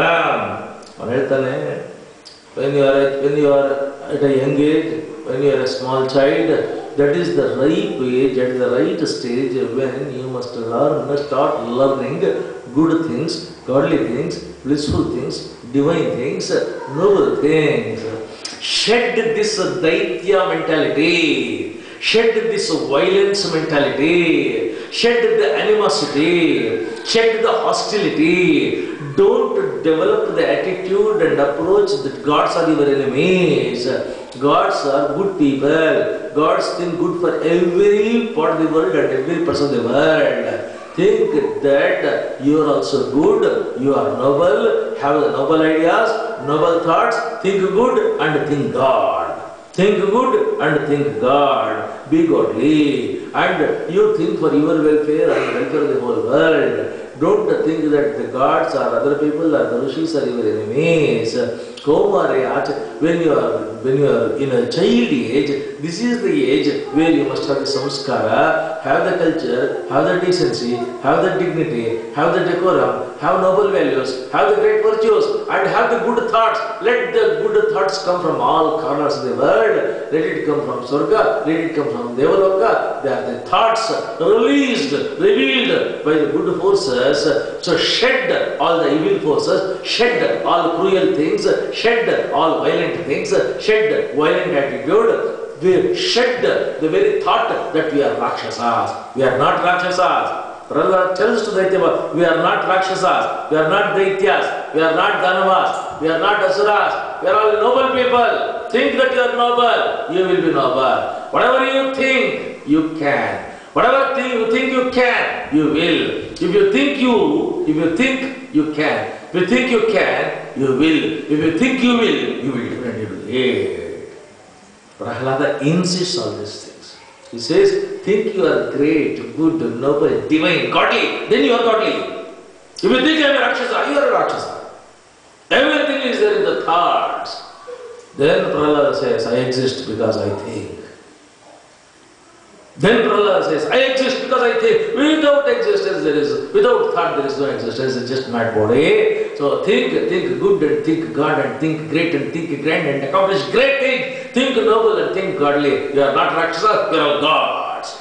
So the brainwashing, metamorphosis, change. Next day, Shandamalkuru Sode Hore ಎಲ್ಲ ಹೊತ್ಕೊಂಡು ಬಂದ್ರು ಕಾಡಿನಿಂದ ಓಪನ್ ಮಾಡಿದ್ರು ಗೇಟು ಒಳಗಡೆ ಸೌದೆ ಹೊರೆ ಹಾಕಿದ್ರು ಸುಸ್ತಾಯ್ತು ಎಲ್ಲ ರೆಸ್ಟು ರಿಲ್ಯಾಕ್ಸೇಷನ್ ರಿಫ್ರೆಶ್ಮೆಂಟ್ಸ್ ಎಲ್ಲ ಮುಗಿಸ್ಕೊಂಡು ಕ್ಲಾಸ್ ರೂಮ್ ಟೈಮ್ ಆಗೋಯ್ತಲ್ಲ ಫಸ್ಟ್ ಬೆಲ್ ಆಗಬೇಕು 10:15 ಫಸ್ಟ್ ಬೆಲ್ ಆಯಿತು 10:15 ಫಸ್ಟ್ ಬೆಲ್ ಆಯಿತು ಶಂಡ ವರ್ಗ ಒಂದು ಕಡೆ ಅಮರ್ಕ ಒಂದು ಕ್ಲಾಸ್ ರೂಮ್ 2 ಕ್ಲಾಸ್ಗೆ ಹೋದ್ರು ಫಸ್ಟ್ ಬೆಲ್ ಆಯಿತು ಡೈಲಿ ಏನಾಗೋದು ಫಸ್ಟ್ ಬೆಲ್ ಆಗೋದಕ್ಕೆ ಎಲ್ಲ ಸ್ಟೂಡೆಂಟ್ಸ್ ಡಿಸಿಪ್ಲಿನ್ ಕ್ಲಾಸ್ ಒಳಗೆ ಬಂದಿದ್ರು ಇವತ್ತು ಫಸ್ಟ್ ಬೆಲ್ ಆಯಿತು ಟೀಚರ್ಸ್ ಒಳಗಡೆ ಬಂದರು ಸ್ಟೂಡೆಂಟ್ಸೇ ಬಂದಿಲ್ಲ Second bell ಆಯಿತು ಸೆಕೆಂಡ್ ಬೆಲ್ ಆದರೂ ನೋಡಿದ್ರೆ there is not even a single student inside the class.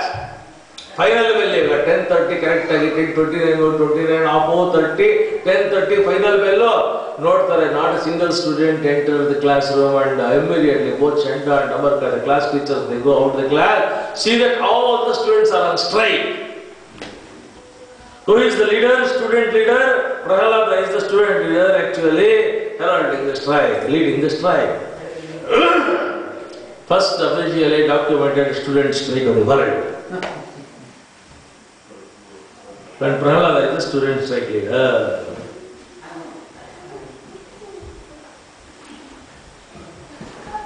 Shanda Amarkar andukondru iga the problem is ಕೋತಿ ತಾನು ಕೆಡದೆ ಇಲ್ಲದೆ ವನ ಎಲ್ಲ ಕೆಡಿಸುತ್ತೆ. We thought only this fellow is getting damaged, but this fellow is devastatingly destroying the entire Daitya clan. Immediately you have to bring it to the notice of Hiranyakashipu. Takshana they run with all the speed towards the Hiranyakashipu to inform about this massive brainwashing that has been done by Prahlada. But the students ಎಲ್ಲ ಪ್ರಹ್ಲಾದ ಒಂದು question ಕೇಳ್ತಾರೆ.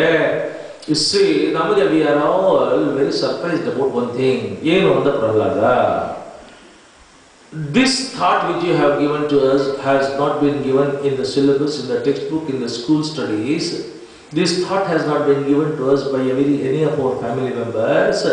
This thought, this concept of God, good things, nobility, dharma, all these things, and we should not behave like Rakshasas, we should not be violent, we should not be cruel.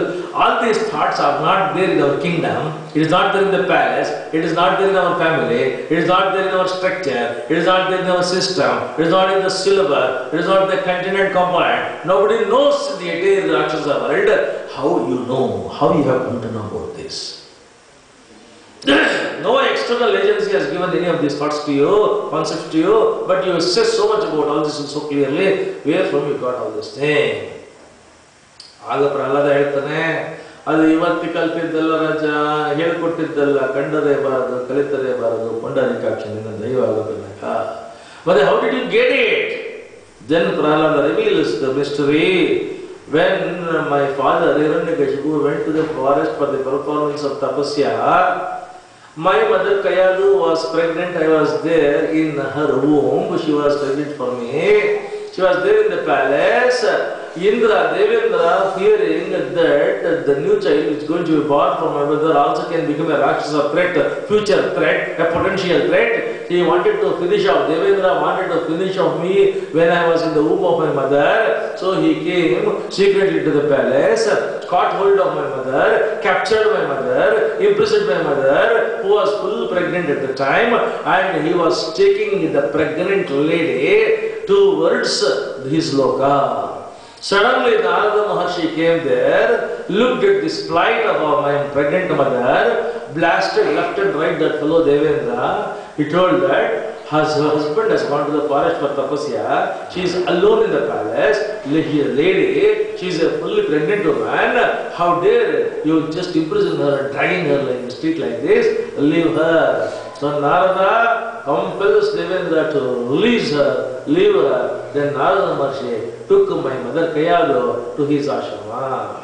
In the ashrama of Narada, when I was in the womb of my mother, every day early morning in the Brahmi Muhurta, he was making my mother to get up after taking the bath in the river. Every day from morning, continuously, he was giving the teachings, the tuitions, the lessons, messages of Bhagavan, messages of Paramatma, messages of Bhakti, stories of Bhaktas. So like that, day in and day out, day after day, week after week, continuously he was narrating stories of Paramatma, stories of Bhakti, stories of all the Bhaktas. And my mother used to listen because she was pregnant. She used to get completely tired out, exhausted. She was going to sleep, but I was listening to all that and I was responding. Naradji was closing his eyes and he was continuously narrating all the story. That is how, when I was in the womb of my mother, I learned all these things. So Bhagavata very clearly tells you what your child has to be when the mother is pregnant, what type of nature, attitude, approach to life, the environment, whatever she is listening, what samskara she is having when she was pregnant, that will be having tremendous impact and influence on the child which is there in the womb of the mother.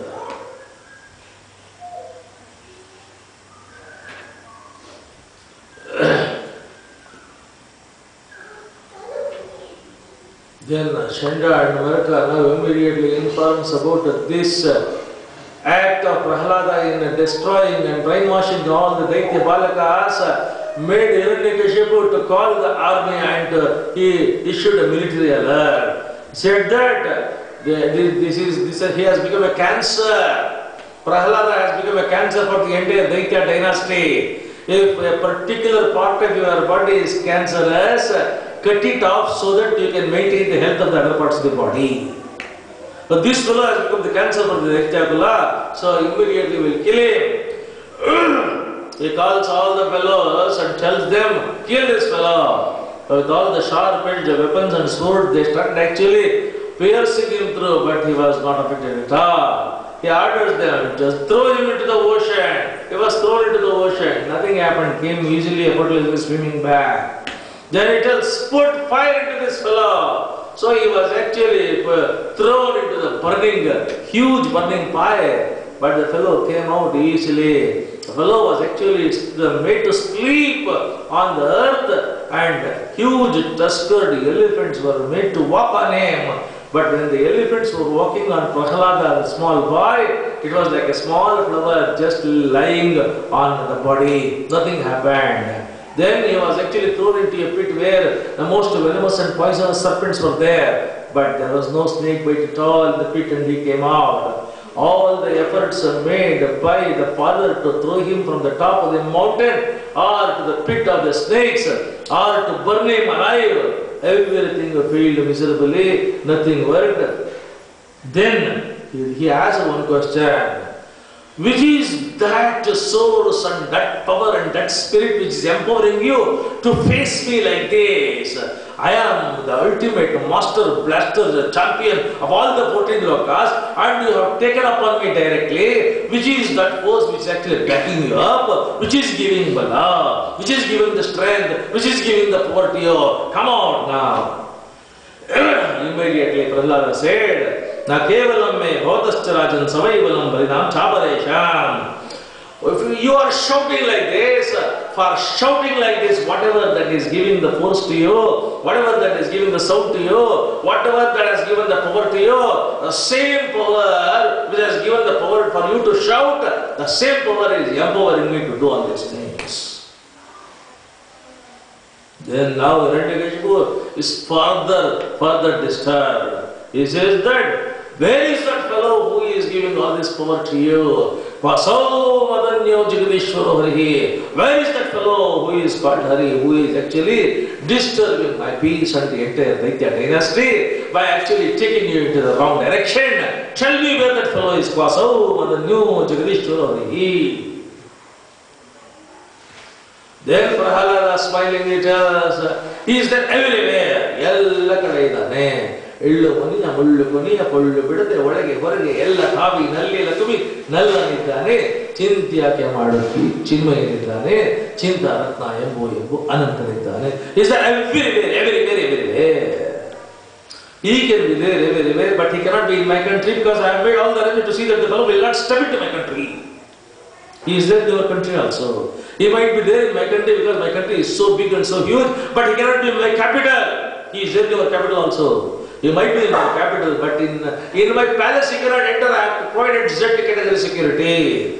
Then Prahlada says, he is beyond Z. He is beyond Z and he has entered into your palace.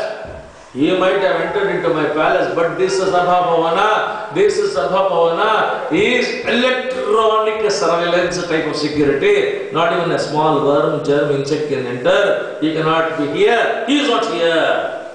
Then Prahlada says, he is here in this Sabha Bhavana. He is here also. Then Hiranyakashipu becomes so wide. You are so confident, you are so sure, you are so certain, you say that he is here also. He is here in this pillar. Is here in this pillar. He is Stambhadalidana now. Till then the Lord has not taken the decision where he has to appear. Till this particular point, the Lord has not taken the decision where from he has to appear. And this is the moment of truth and this is the moment of the happening. Now the point of decision making has come. Prahlada very confidently says, yes, he is in this pillar. Then he shouts at the top of his voice, Hiranyakashipu shouts, I wanted this landmark, this exact location where my staunch enemy is actually hiding, and fortunately and surprisingly you have come out with the exact location, with the exact place where he is living. Now within another second I am going to kill him first, then I will kill you. Then he turns towards that particular pillar. With all the might, all the power, and all the spirit, and all the strength the fellow has possessed, he gives one terrific wild blow from his gada and from his musti towards that particular stamba. Within the next second, the stamba exploded. Satyam vidhatam nijabhrutya vachakam bhaktincha bhutechu akileshatmana adrishyata thetpudarupa stambhe sapayam na mrugam na manasham. It is neither mruga nor manasha, it is neither human being nor lion. It is Narasimha who has jumped out of that, bounced upon that, as if the Garuda comes and takes out the serpent. He just jumped out of that, caught hold of Hiranyakashipu like Garuda catching up the snake and goes inside. But within a second, immediately takes him. He did not go inside, he did not go outside. He brought him on the threshold. At the entry point, it is neither inside the house nor outside, at the threshold. Then he lifted him. It should not be above. Then it should not be on the floor. He kept it on the lap. He kept that fellow on the lap. as if it's a small prey, kept him on the lap. Then waited for a few seconds, because the day was coming to the end and the night has not yet started. He wanted that Sandhikala, which is neither day nor night. He wanted, and that Sandhikala right now. It is neither inside nor outside. It is neither above nor on the floor. It is neither in the daytime nor in the night time. Now, there was no application of Astra or Shastra. Immediately he applied his nail, and broke open the chest. Why nail? It is neither animate nor inanimate. It is neither Chetana nor Chetana. If you take one knife and cut, if you take one scissor and cut the nail, it will not pain you because it will not have life. It is not having Chetana, it is not having Jiva, it is inanimate. So it is painless because it is Nirjiva. It doesn't mean it is Nirjiva, it doesn't mean it is Achetana, it doesn't mean it is inanimate, it has life because it grows. So it is neither inanimate nor animate. So he applies that, breaks open the chest, takes out the entrails of that fellow. A Kurulana Tegudu, Kurulana Maliyanagi, Hakikolta idare, Narasimha. Hiranyakashipu fell dead, and immediately having that fellow there, Narasimha Bandhu Simhasana mere kutkonಡ್ರು. He sanctified that Simhasana, which was actually being occupied all this time by that Hiranyakashipu, and he sanctified that Simhasana because in future Prahlada was going to sit there. ಕೇಳುತ್ತಾರೆ ಪುರಂದರದಾಸರನ್ನ, ನಾನು ಕೆನಡಾದಲ್ಲೋ ಅಮೆರಿಕಾದಲ್ಲೋ ಬಂದು Narasimha is a god who is bouncing and jumping from the pillar, and he will break open the chest and he will take out the entrails and he will put that as the garland. ಅಂದ್ರೆ question ಮಾಡ್ತಾರೆ ಜನ, if your god is violent, if your god is cruel, if your god is crude, we don't want that god. Narasimha ತರಬೇಡ್ರೆ, Krishna ತಗೊಂಡ್ರೆ ಸಾಕು. ಕೇಳಿದಂತ ಪುರಂದರದಾಸ್ ಹೇಳ್ತಾರೆ, ದಾನವನ್ನ ಕೊಂಡದ್ದೆಲ್ಲ ಕಾಣಿರೋ ನಮ್ಮ ಗಾನ ವಿನೋದಿ ತರವೇ ನರಸಿಂಹ. ಅಲ್ಲ ಕಂಡ್ರೋ, it is not the cruelty, it is not the violence, it is not the harshness. Why is that he has actually broke open the chest of the fellow and taken out the trails and actually put it there?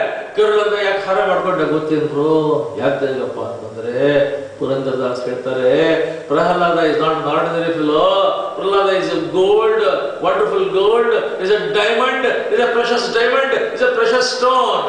Gold, diamond, precious stone ಎಲ್ಲ ಎಲ್ಲಿಂದ ಬರುತ್ತೆ? Main ನಿಂದ ಬರುತ್ತೆ. ಅದು ತೆಗಿಬೇಕಾದ್ರೆ you have to do mining operation. No. So Narasimha wanted to verify the gold or the diamond like Prahlada. If there are such many more diamonds and gold in the original mine from where the Prahlada has come, which is that original mine where Prahlada has come, it is Hiranyakashipu.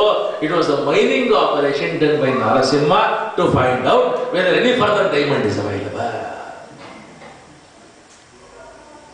ಪುರಂದರದಾಸರು ಇನ್ನೂ further ಹೇಳ್ತಾರೆ, ಯಾತಕ್ಕೆ ಕರುಳನ್ನ ಮಲ್ಲೆ ಮಾಡಿ ಹಾಕೋಕಣ ಕಣೋ. Why he plucked out the entrails and put it as a necklace ಅಂತಂದ್ರೆ, he wanted to prove to the whole world, among all the relationship, ಎಲ್ಲ relationship, moving relationship, staging relationship, inside relationship, outside relationship, weekly relationship, husband and wife, brotherly relationship, stable, durable, enduring relationship, ಸಾವಿರ ತರ relationship ಇರುತ್ತಲ್ಲ, ultimate among the relationship ಯಾವುದು ಗೊತ್ತೇನ್ರಿ? ಯಾವುದು? ಕರುಳ ಸಂಬಂಧಕ್ಕಿಂತ ultimate ಇಲ್ಲ ರೀ. ಕಣ್ಣರಿಯದಿರ್ತಾರ, ಕರುಳರಿಯದೇ ಇರ್ತಿರ್ತಾರೆ. ಕರುಳ ಸಂಬಂಧ, that is ultimate, and he wanted to establish and prove to the whole world my and Prahlada's relationship, ಕರುಳ ಸಂಬಂಧ ಕಂಡ್ರು ಅಂತ ಜಗತ್ತಿಗೆ ತೋರಿಸಬೇಕಾಗಿತ್ತು. ಅದಕ್ಕೆ ಹಾಕೊಂಡ. ಆಗ that Narasimha is so ugra, so vigorous, so ferocious, so inflammable and explosive conditioned. Even Brahma and Lakshmi and all the gods, they are afraid with all the fear. None of them they could go nearer to Narasimha. Now all the gods and Brahma and Lakshmi, they come and they pacify. They actually pamper Prahlada. Chinna, Ranna, Bangara. Shripada ರಾಜರು ನರಸಿಂಹ ಸ್ತುತಿ ಬರೆದಿದ್ದಾರೆ. ಆ ನರಸಿಂಹ ಸ್ತುತಿದಲ್ಲಿ ಹೇಳ್ತಾರೆ, ಲಕ್ಷ್ಮಿ ಬಂದು ಪ್ರಹ್ಲಾದನಿಗೆ ನಿಧಾನವಾಗಿ ಮುದ್ದು ಮಾಡ್ತಾ, ಚಿನ್ನ ರತ್ನ ಬಂಗಾರ ನಿನ್ನ ಮೇಲೆ ನರಸಿಂಹನಿಗೆ ತುಂಬಾ ಪ್ರೀತಿಯಪ್ಪ, ನಿಧಾನಕ್ಕೆ ಮುಂದಕ್ಕೆ ಹೋಗು, ಅವನ್ನ ಶಾಂತ ಮಾಡೋ, ಪ್ರಶಾಂತ ಮಾಡೋ, ಪ್ರಸನ್ನ ಮಾಡೋ, ಪೆಸಿಫೈ ಮಾಡೋ, ಪ್ಯಾಂಪರ್ ಮಾಡೋ, ಅವನ್ನ ನಾರ್ಮಲ್ ಮಾಡಪ್ಪ, ಆಮೇಲೆ ನಾವು ಹೋಗಿ ಮಾತಾಡಿಸ್ತೀವಿ. ಆಗ ಪ್ರಹ್ಲಾದ ಬಂದು ಹೇಳ್ತಾನೆ, ತಮ್ಮ ಭಕ್ತರಿಗೆ ಪರಮಾತ್ಮನಿಗೆ ಮಧ್ಯದಲ್ಲಿ ಭಯ ಯಾಕಂದ್ರಿ? Why this element of fear? It is not necessary. I love him.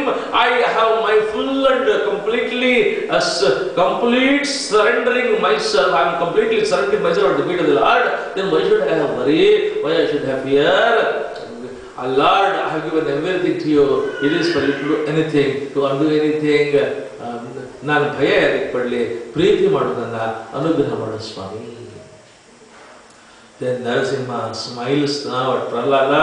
Then he becomes cool, he becomes calm, and all the gods now come and fall at the feet of Narasimha. Then Narasimha tells, you have to ask for one boon. ಒಂದು ವರ ಕೇಳ್ಕೊಳ್ಳೋ, ನಿನ್ನಗೋಸ್ಕರ ನಾನು ಒಂದು ಅವತಾರ ತಗೊಂಡು ಬಂದಿದ್ದೇನೆ. The shortest possible time in which the God has taken the avatara, and the longest possible period in which that infect and the influence is there, is Narasimha avatara. Shortest possible time, ಅಷ್ಟಿಗೆ ಮಾತ್ರ ಬಂದಿರಲ್ಲ, particular ಅವರಿಗೆ ಮಾತ್ರ ಆ ಮಿನಿಟ್ಸಿಗೆ ಬಂದಿದ್ದಾರೆ ಅಷ್ಟೇನೆ. ಒಂದು ವರ ಕೇಳ್ಕೊಳ್ಳೋ ಕೊಡ್ತೀನಿ, you must ask for a boon. I love you so much, I love you immensely, ask for a boon. ಆಗ ಪ್ರಹ್ಲಾದ ಹೇಳ್ತಾನೆ, if a person comes to Raghavendra temple and does meditation, by chance, by your luck, if the God appears in front of you, and God asks you, you have meditated with so much of dedication and devotion, I like you, I love you, whatever you want to ask, if the God asks you now and here, ಈ ಪ್ಲೇಸ್ನಲ್ಲಿ ಕೇಳಿದ್ರೆ, ಆಗ ದೇವರು ನೀನು ವರ ಕೇಳು ಅಂತ ಹೇಳಿ ask for a bone ಅಂತಂದ್ರೆ, ನೀನು ವರ ಕೇಳಿದ್ರೆ ಬೈ ಚಾನ್ಸ್ ನೀನು ನನಗೆ ಒಂದು ಇನ್ಕ್ರಿಮೆಂಟ್ ಕೊಡಿಸ್ಬಿಡು, ಒಂದು ಒಳ್ಳೆ ಜಾಬ್ ಕೊಡಿಸ್ಬಿಡು, ನನಗೆ ಮದುವೆ ಮಾಡಿಸ್ಬಿಡು, ನನಗೆ ಇನ್ನೊಂದು ಒಳ್ಳೆ ಮನೆ ಕೊಡಿಸ್ಬಿಡು ಅಂತ ನೀನು ಕೇಳಿದರೆ, ಆಗ ಪ್ರಹ್ಲಾದ ಹೇಳ್ತಾರೆ, don't you think it becomes a business? You come here, you do meditation, you do tapasya, and God appears and God says, ask for the vara, and if you ask for a boon, it ends up becoming a transaction. I don't want the bhakti to end as a transaction, as a business. And what do I know? What is that I know? What do I know? What I want? ಧ್ರುವ ಹೇಳ್ತಾನಲ್ಲ, 5 ವರ್ಷದ ಚಿಕ್ಕ ಮಗು ರೀ, ನನಗೆ ಏನ್ ಬೇಕು ಅಂತ ನನಗೆ ಏನ್ರಿ ಗೊತ್ತು ರೀ. When Ramachandra comes and actually breaks open the Shivadhanas, immediately Janaka Maharaja was excited and he comes and he says that all the Daityas and all the Rakshasas and all the valiant fellows and all the heroes and all the extraordinary bubbling kings, all them they have failed miserably, and you, a wonderful fellow, a small fellow, a young fellow, you have lifted it, you have broken the Shivadhanas. Now and here I am going to give my daughter Sita to you, you will get married to her. ಆಗ ರಾಮಚಂದ್ರ ಹೇಳ್ತಾನೆ, I am just a small boy of 14-15 years. 13-14 years ಅಲ್ಲಿ ಮದುವೆ ಏನು ಅಂತ ಗೊತ್ತಿಲ್ಲ, ಮದುವೆ definition ಗೊತ್ತಿಲ್ಲ, ಹುಡುಗಿ ಅಂದ್ರೆ ಗೊತ್ತಿಲ್ಲ, ಹುಡುಗಿ ರಿಲೇಶನ್ಶಿಪ್ ಗೊತ್ತಿಲ್ಲ, ಫ್ಯೂಚರ್ ಗೊತ್ತಿಲ್ಲ, ಫ್ಯೂಚರಿಸ್ಟಿಕ್ ಗೊತ್ತಿಲ್ಲ, ಡೈರೆಕ್ಷನ್ ಇಲ್ಲ, ಡೈಮೆನ್ಷನ್ ಇಲ್ಲ, ನನಗೆ ಯಾವ್ದು ಒಳ್ಳೇದು ಯಾವ್ದು ಕೆಟ್ಟದ್ದು ಅಂತ ನನಗೇನು ಗೊತ್ತು? At the age of 14 and 15, thinking that I am also a person, if I select, ನನಗೆ ಕಾಮನ್ ಸೆನ್ಸ್ ಇದೆಯಲ್ರಿ ನನಗೆ, and this is not the part of the agreement. When you actually told me to actually break it open, that was not the part of the agreement. Now you are telling me how to get married. I don't have the viveka, I don't have the maturity, I have not made all the enough study of the whole future. And what is good for me, my father knows much more pretty well than what I know about my future. What interest and concern I have got my future, my father and parents will be having more interest, more concern in my future. Without studying anything about the future, without knowing about the future possibility, potential, risks and hazards, just because you tell me if I jump and take a decision, it is aviveka, utter aviveka. And my parents are the best people to take the decision. Let them take the decision, just inform them. ಪ್ರಹ್ಲಾದನ ಹೇಳ್ತಾನೆ, If I just do the bhakti, that is the end of it. Don't ask me to become a businessman. I don't want anything. Then God says, Nanna bayinda bandide kana, you have to ask for a boon. I have already told you, you must ask for a boon, you ask it. Aga Prahalada ಹೇಳ್ತಾನೆ, if at all you are compelling me or asking me or demanding me that I must ask for a boon, then please give this boon, you know. ಏನಬೇಡಲಿ ನಿನ್ನ ಬಳಿಗೆ ಬಂದು ನಿಮಿತ್ತ ಸೌಭಾಗ್ಯ ನಿಬಿಡವಾಗಿರಲಾಗಿ ಏನಬೇಡಲಿ ನಿನ್ನ ಬಳಿಗೆ ಬಂದು ಜನನಿಯ ಕೊಡು ಎಂದು ಜಗದೀಶ ಬೇಡುವೆನೆ ಜನನಿಯ ನಿತ್ತಳ ಧ್ರುವರಾಣಿಗೆ ಜನಕನ ಕೊಡು ಎಂದು ಜಯವಂತ ಬೇಡುವೆನೆ ಜನಕಯ ನಿತ್ತನ ಪ್ರಹ್ಲಾದಗೆ ಏನಬೇಡಲಿ ನಿನ್ನ ಬಳಿಗೆ ಬಂದು ನಿಮಿತ್ತ ಸೌಭಾಗ್ಯ ನಿಬಿಡವಾಗಿರಲಾಗಿ ಬೇಡುವೆನು ನಾನಂದ ಬೇಡತ ಕುಲದೇವ ನೀಡನೆಂಬುದು ನಿನ್ನ ಮನದೊಳಿಯ ಮೂಡಲಾದ್ರೀಶ ಗೋಪಾಲ ವಿಠಲ ಬೇಡದಂತೆ ಪರರ ಮಾಡಯ್ಯ ದೊರೆ ಏನವೇ ಬಿಡಲಿ ನಿನ್ನ ಬಳಿಗೆ ಬಂದು ನಿಮಿತ್ತ ಸೌಭಾಗ್ಯ ನಿಬಿಡವಾಗಿರಲಾಗಿ. Prahlada asks, just because you are telling me, compelling me, I must ask for a boon. Now I am asking this boon. Please give me that boon so that in future I will not be put into such a situation where I will be asking any boon. Make me not to ask any boon from anybody. That is the boon that I am asking. Narasimha ಹೇಳ್ತಲೇ ನನಗಿಂತ intelligent ಆಗಬೇಡ ನೀನು, over smart ಆಗ್ತಾ ಇದ್ದೀಯ. I told you, you must ask for a boon, you must ask for that Zol. Don't apply your brain. Don't be street smart. Just be obedient. Ask you must ask for a boon, just ask for it. Aga Prahalada hesitatingly, unwillingly, closing his eyes of the way, he just comes and falls at the feet of Narasimha and begs him, I should not ask for a boon, I should not ask for that boon, but still you are telling me that I should ask. So please forgive my father. Please forgive my father all the crimes that he has committed. He has perpetrated so much of crimes, but after all, he is my father. He is my father. Please excuse him. ಆಗ ದೇವರಿಗೆ ನಕ್ಕಬಿಟ್ಟು ಸ್ಮೈಲಿಂಗ್ಲಿ Narasimha tells Pralhad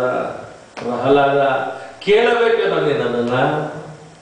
The moment you are born as a son of that fellow, not merely your father, 21 forefathers of your generation are already ಅವರೆಲ್ಲ ಮುಕ್ತರಾಗ್ಬಿಟ್ರ.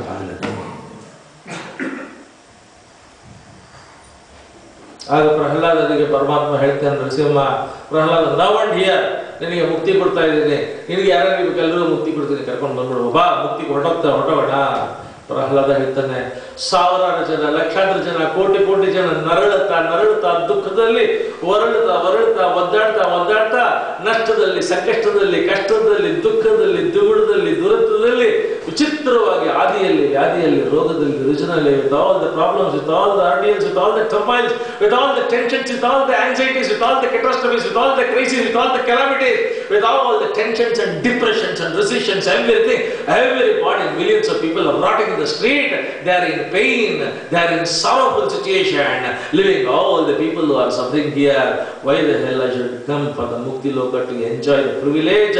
I don't want to exclusively enjoy, I don't want to be selfish in enjoying the privilege. Let me make all these people who are actually undergoing this ordeal, who are experiencing dukkha, let me try to transform all these people to come from the areas and zones of organized dukkha into the zones of extreme divine happiness. Let me transform all these people, let me make them to cross over from the zones of dukkha to the areas of sukha, daivi sukha, dharma sukha, adhyatmika sukha. Let them come to the divine domain. Then I will bring all of them to you. I will come with all of them. I don't want to enjoy selfish mukti. Iదే Prahalada, ಈ attitude, ಈ approach, it is this attitude of Prahalada, it is this approach of Prahalada, it is this Prahalada who has become Raghavendra Swamiji. Raghavendra Swamigalu ಅಷ್ಟೇ ಇವತ್ತು in all parts of the world people are in difficulty, people are in difficult times, people are in different situations, people are undergoing different experience, people are in anxiety, people are in tension, people are in turmoil, people are in crisis, people are in calamity, people are in confusion, people are in contradiction, people are in conflict, and people are experiencing tremendous ordeals every day. All the unhappiness and the agonies and the ordeals all the people are undergoing, it is Raghavendra Swami who have attained the mukti when he was Prahalada. He told point blank to Narasimha, I don't want to be selfish, I don't want to get into Mukti Loka, I want to make all the people happy, I'm going to stay back. And he stayed back, and he is Raghavendra Swamiji. See, Prahalada is Raghavendra. So the Raghavendra Swami, if I tell, I myself have experienced many type of experiences where Raghavendra Swamiji at every point of my life has hovered effortlessly, naturally, easily, with so much of good affection. He has lifted me from all the difficult situations. The other day I was just giving a lecture in Dallas. Dallas alli one lecture ಕೊಡ್ತಾ ಇದ್ದೆ. Dallas ಅಲ್ಲಿ lecture ಕೊಡ್ತಾ ಇದ್ರೆ Dallas Kannada ಸಂಘದಲ್ಲಿ lecture ಕೊಟ್ಟೆ. ರಾಘವೇಂದ್ರ ಸ್ವಾಮಿಗಳ ಬಗ್ಗೆ ಅದೇನಾಯ್ತು ಅಂದ್ರೆ ಕನ್ನಡ ಸಂಘದಲ್ಲಿ ಯಾಕೆ ಹಾಕುವ ಲೆಕ್ಚರ್ ಅದು ಅಂದ್ರೆ it was not scheduled originally. ನನ್ನ ಫ್ರೆಂಡು ಬೆಂಗಳೂರಿನಲ್ಲಿ ಆರ್ಕಿಡ್ ಗರ್ದಲ್ಲಿ ರಾಘವೇಂದ್ರ ಸ್ವಾಮಿ ಮಠ ಮಾಡಿದ್ರು ಕೃಷ್ಣಮೂರ್ತಿ ಅಂತ, ಅವ್ರ ಮಗ ಗುರುಪ್ರಸಾದ್ ಅಂತ ಡಲ್ಲಾಸಲ್ಲಿದ್ರು. ರಾಘವೇಂದ್ರ ಸ್ವಾಮಿ ಭಕ್ತರು. So he arrange lecture in his house on Raghavendra Mahima. I was scheduled, was expected to arrive there, but with just 3 days earlier, he got a telephone call. His mother was seriously ill. She has been admitted to Martha's Hospital in Bangalore. So he had no other alternative except in immediately going back. Then he telephoned me and said, "Nodappa, neenu ashtu serious critical mother anta idya. Raghavendra anta nambiroru neevu. Neenu iga don't bother about my lecture. Neenu suitcase tago. Om Sri Raghavendra Namaha start up.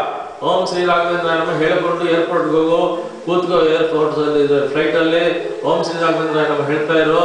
ಅವ್ರಿಗೇನು ಅಂದ್ರೆ ನಮ್ ಮುಖ ಸಿಗಲ್ವಾ, ನಮ್ಮ ತಾಯಿ ಇರ್ತಾರ, ಎಲ್ಲ ಬಹಳ ಚಲೋ ಮಾಡಿದ ಫೋನ್ನಲ್ಲಿ. Don't bother about that, nothing is in our hand. But still ಯಾರು ರಾಘವೇಂದ್ರ ಸ್ವಾಮಿಗಳನ್ನ ಭಕ್ತಿಯಿಂದ ನಂಬಿ ರಾಘವೇಂದ್ರ ಹೇಳ್ತಾರೆ ಹೆಸರು, ಅವ್ರ ಅನುಗ್ರಹ ಮಾಡ್ತಾರೆ. ಓಂ ಶ್ರೀ ರಾಘವೇಂದ್ರ ಹೇಳ್ಕೊಂಡು ಹೋಗೋದು.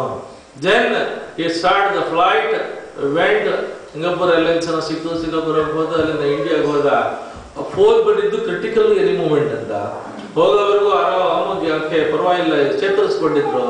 She recovered so much, even today she is there. ಅದೆಲ್ಲ ತಮಾಷೆ ಏನು ಅಂದ್ರೆ, before going he had telephoned to another friend of him who was the president of Dallas Kannada Sangha. His name is Ravi Belgiri, and Ravi ಹೇಳ್ಬಿಟ್ಟು, ರವಿ ನಮ್ಮನೆಯಲ್ಲಿ ಆಗಲಿಲ್ಲ, ನಿನ್ನ ಮನೆಯಲ್ಲೇ ರಾಘವೇಂದ್ರ ಸ್ವಾಮಿ ಅವ್ರು ಬಂದ್ಬಿಟ್ಟಿಯಾರಪ್ಪ ಡಲ್ಲಾಸ್ಗೆ, ಅವ್ರದ್ದೊಂದು lecture ಇಟ್ಕೋಪ್ಪ. Immediately he called his friends, all the members of the Kannada Sangha, and the subject remained the same. He also was an ardent disciple of Raghavendra Swamiji. Raghavendra ಮಹಿಮೆ ಬಗ್ಗೆನೇ ಅವತ್ತು 2 hours ಲೆಕ್ಚರ್ ಹೇಳಿದೆ. Lecture ಹೇಳಿದಾದ್ಮೇಲೆ ಏನಾಯ್ತು ಅಂತಂದ್ರೆ, after the lecture he wanted to propose the vote of thanks because he is the president of the Kannada Sangha. He came there and he proposed the vote of thanks. When proposing the vote of thanks, he said, "Can I take 3 minutes of yours extra?" I told him, "It is your time, your house, take it." Then he told, "Namma Tayi," he started off, "Namma Tayi, my mother," ಅಲ್ಲಿಂದ ಅವ್ರು start ಮಾಡ್ದ. "Namma Tayi," ಹೇಳ್ತಾರೆ, ಅಡುಗೊಂಡ್ಬಿಡ್ತವ್ರಿಗೆ. ಅವ್ರು ಹೇಳಿದ್ರೆ, "Don't be too much sentimental, tell everybody, they are all here." ಹೇಳಿದ, ನಮ್ಮ ತಾಯಿ ಅವಳಿಗೆ ಬುದ್ಧಿ ಬಂದಿನಿಂದ ರಾಘವೇಂದ್ರ ಸ್ವಾಮಿಗಳ ಮಂತ್ರಾಕ್ಷತೆ, ರಾಘವೇಂದ್ರ ಸ್ವಾಮಿಗಳ ಪಾದಕ್ಕೆ, ರಾಘವೇಂದ್ರ ಸ್ವಾಮಿಗಳ ಮುತ್ತಿಗೆ ರಾಘವೇಂದ್ರ ಸ್ವಾಮಿಗಳ ಪಾದೋದಕ ಬಿಟ್ಟು ಬೇರೆ ಊಟ ಮಾಡಿದ್ದೇ ಇಲ್ಲ ಸ್ವಾಮಿ. ಪ್ರತಿನಿತ್ಯ ಮೃತ್ತಿಗೆ, ಪಾದೋದಕ, ಮಂತ್ರಾಕ್ಷತೆ ಇದನ್ನ ಧಾರಣೆ ಮಾಡಿ ರಾಯ ನಮಸ್ಕಾರ ಮಾಡಿ ಆಮೇಲೆ ಊಟ ತಿಂಡಿ ನೀರು ಕುಡಿತಾ ಇದ್ದಿದ್ದಂತ ತಾಯಿ ಬುದ್ಧಿ ಬಂದಿನಿಂದ through the life time, throughout the life she was ordinary bhakti of Raghavendra Swamiji. ಇದ್ದಕ್ಕಿದ್ದಂಗೆ ಅವ್ರು 3 ಜನ ಬ್ರದರ್ಸ್ ಅಂತೆ. ಒಬ್ರು ಸ್ಯಾನ್ ಆಂಟೋನಿಯೋ ಇದ್ದಾರೆ, ಒಬ್ರು ಹ್ಯೂಸ್ಟನ್ ಇದ್ದಾರೆ. This person is in Dallas, all the are in Texas. They all the 3 got a telephone call from the father. ಏನಂತ ಅಂದ್ರೆ, suddenly yesterday she had some problem, we took her to the hospital people took the scan, they told immediately take her to Miraj. ಗದಗಿನಲ್ಲಿ ಮಿರಜ್ ಕರ್ಕೊಂಡು ಹೋಗಿ ಅಂತ ಮಿರಜ್ ಕರ್ಕೊಂಡು ಬಂದಿದ್ದೀವಿ. Miraj scan ಮಾಡಿ ಹೇಳ್ತಾ ಇದ್ದಾರೆ, now they are telling take her immediately to Pune, don't waste time.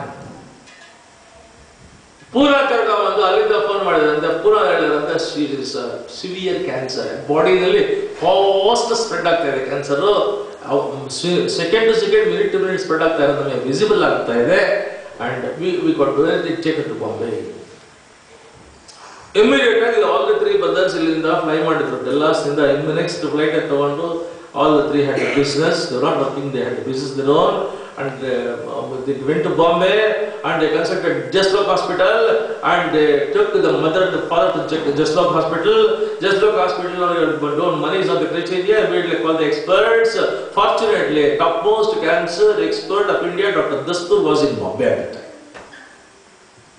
Dr. Dastur, along with all the 10 team members, went there and made tremendous examination of the patient. They told that complete body ಎಲ್ಲ cancerous ಆಗಿದೆ, chance are dim, but still as a medical professional we cannot say that. ನನಗೆ ಒಂದು possibility ಇದೆ. ಏನು ಅಂತ, ಇದರಲ್ಲಿ ಈಗ ಅಮೆರಿಕಾದಲ್ಲಿ ಇಲ್ಲಿ ಬಂದಿದೆ ಅದು ಎಲ್ಲ, ಅದರಲ್ಲಿರೋ ಕ್ಯಾನ್ಸರಸ್ ಸೆಲ್ಸ್ ಎಲ್ಲ ಕಂಪ್ಲೀಟ್ ತೆಗೆದ್ಬಿಟ್ಟು ಅದರ ಒಳಗಡೆ ಹೆಲ್ತಿ ಸೆಲ್ಸ್ ನ ಕಂಪ್ಲೀಟ್ ಇಂಪ್ಲಾಂಟ್ ಮಾಡಿ we can bring back life. It is possible, but it's a very costly, very tedious, uncertain process for which all the 3 sons, father, you have to give signature undertaking. Yeah, we do our duty, that's all. Money is not the criteria, do it. Because they were in Dallas, they knew about all the medical marvel that is going on, transformation that is going on. Go ahead. 3 ಜನನು sign ಮಾಡಿದ್ರು ಫೋರಮ್ಗೆ. ಆಮೇಲೆ father ಕೊಟ್ಟರು. Father ಹೇಳಿದಂತೆ, ನನ್ನ ಹೆಂಡತಿಯನ್ನು ಪ್ರೀತಿಯಿಂದ ಹೇಳ್ತಾ ಇರೋದಿಲ್ಲ, ಅವಳಿಗೆ ಬುದ್ಧಿ ಬಂದಿಂದ ರಾಯರ ಮಂತ್ರಾಕ್ಷತೆ, ರಾಯರ ಪಾದೋದಕ, ರಾಯರ ಮುತ್ತಿಗೆನಲ್ಲಿ ಬೆಳೆದು ಬಂದಿರೋ ಪವಿತ್ರ ದೇಹ ಅವಳದು. It is not out of ability or the affection. She is my wife, I am just telling that.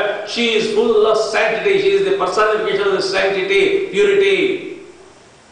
Our divine body. I don't want that most sacred body to cut into 1000 pieces in the hospital. She is not an animal to be cut like that. I don't want operation.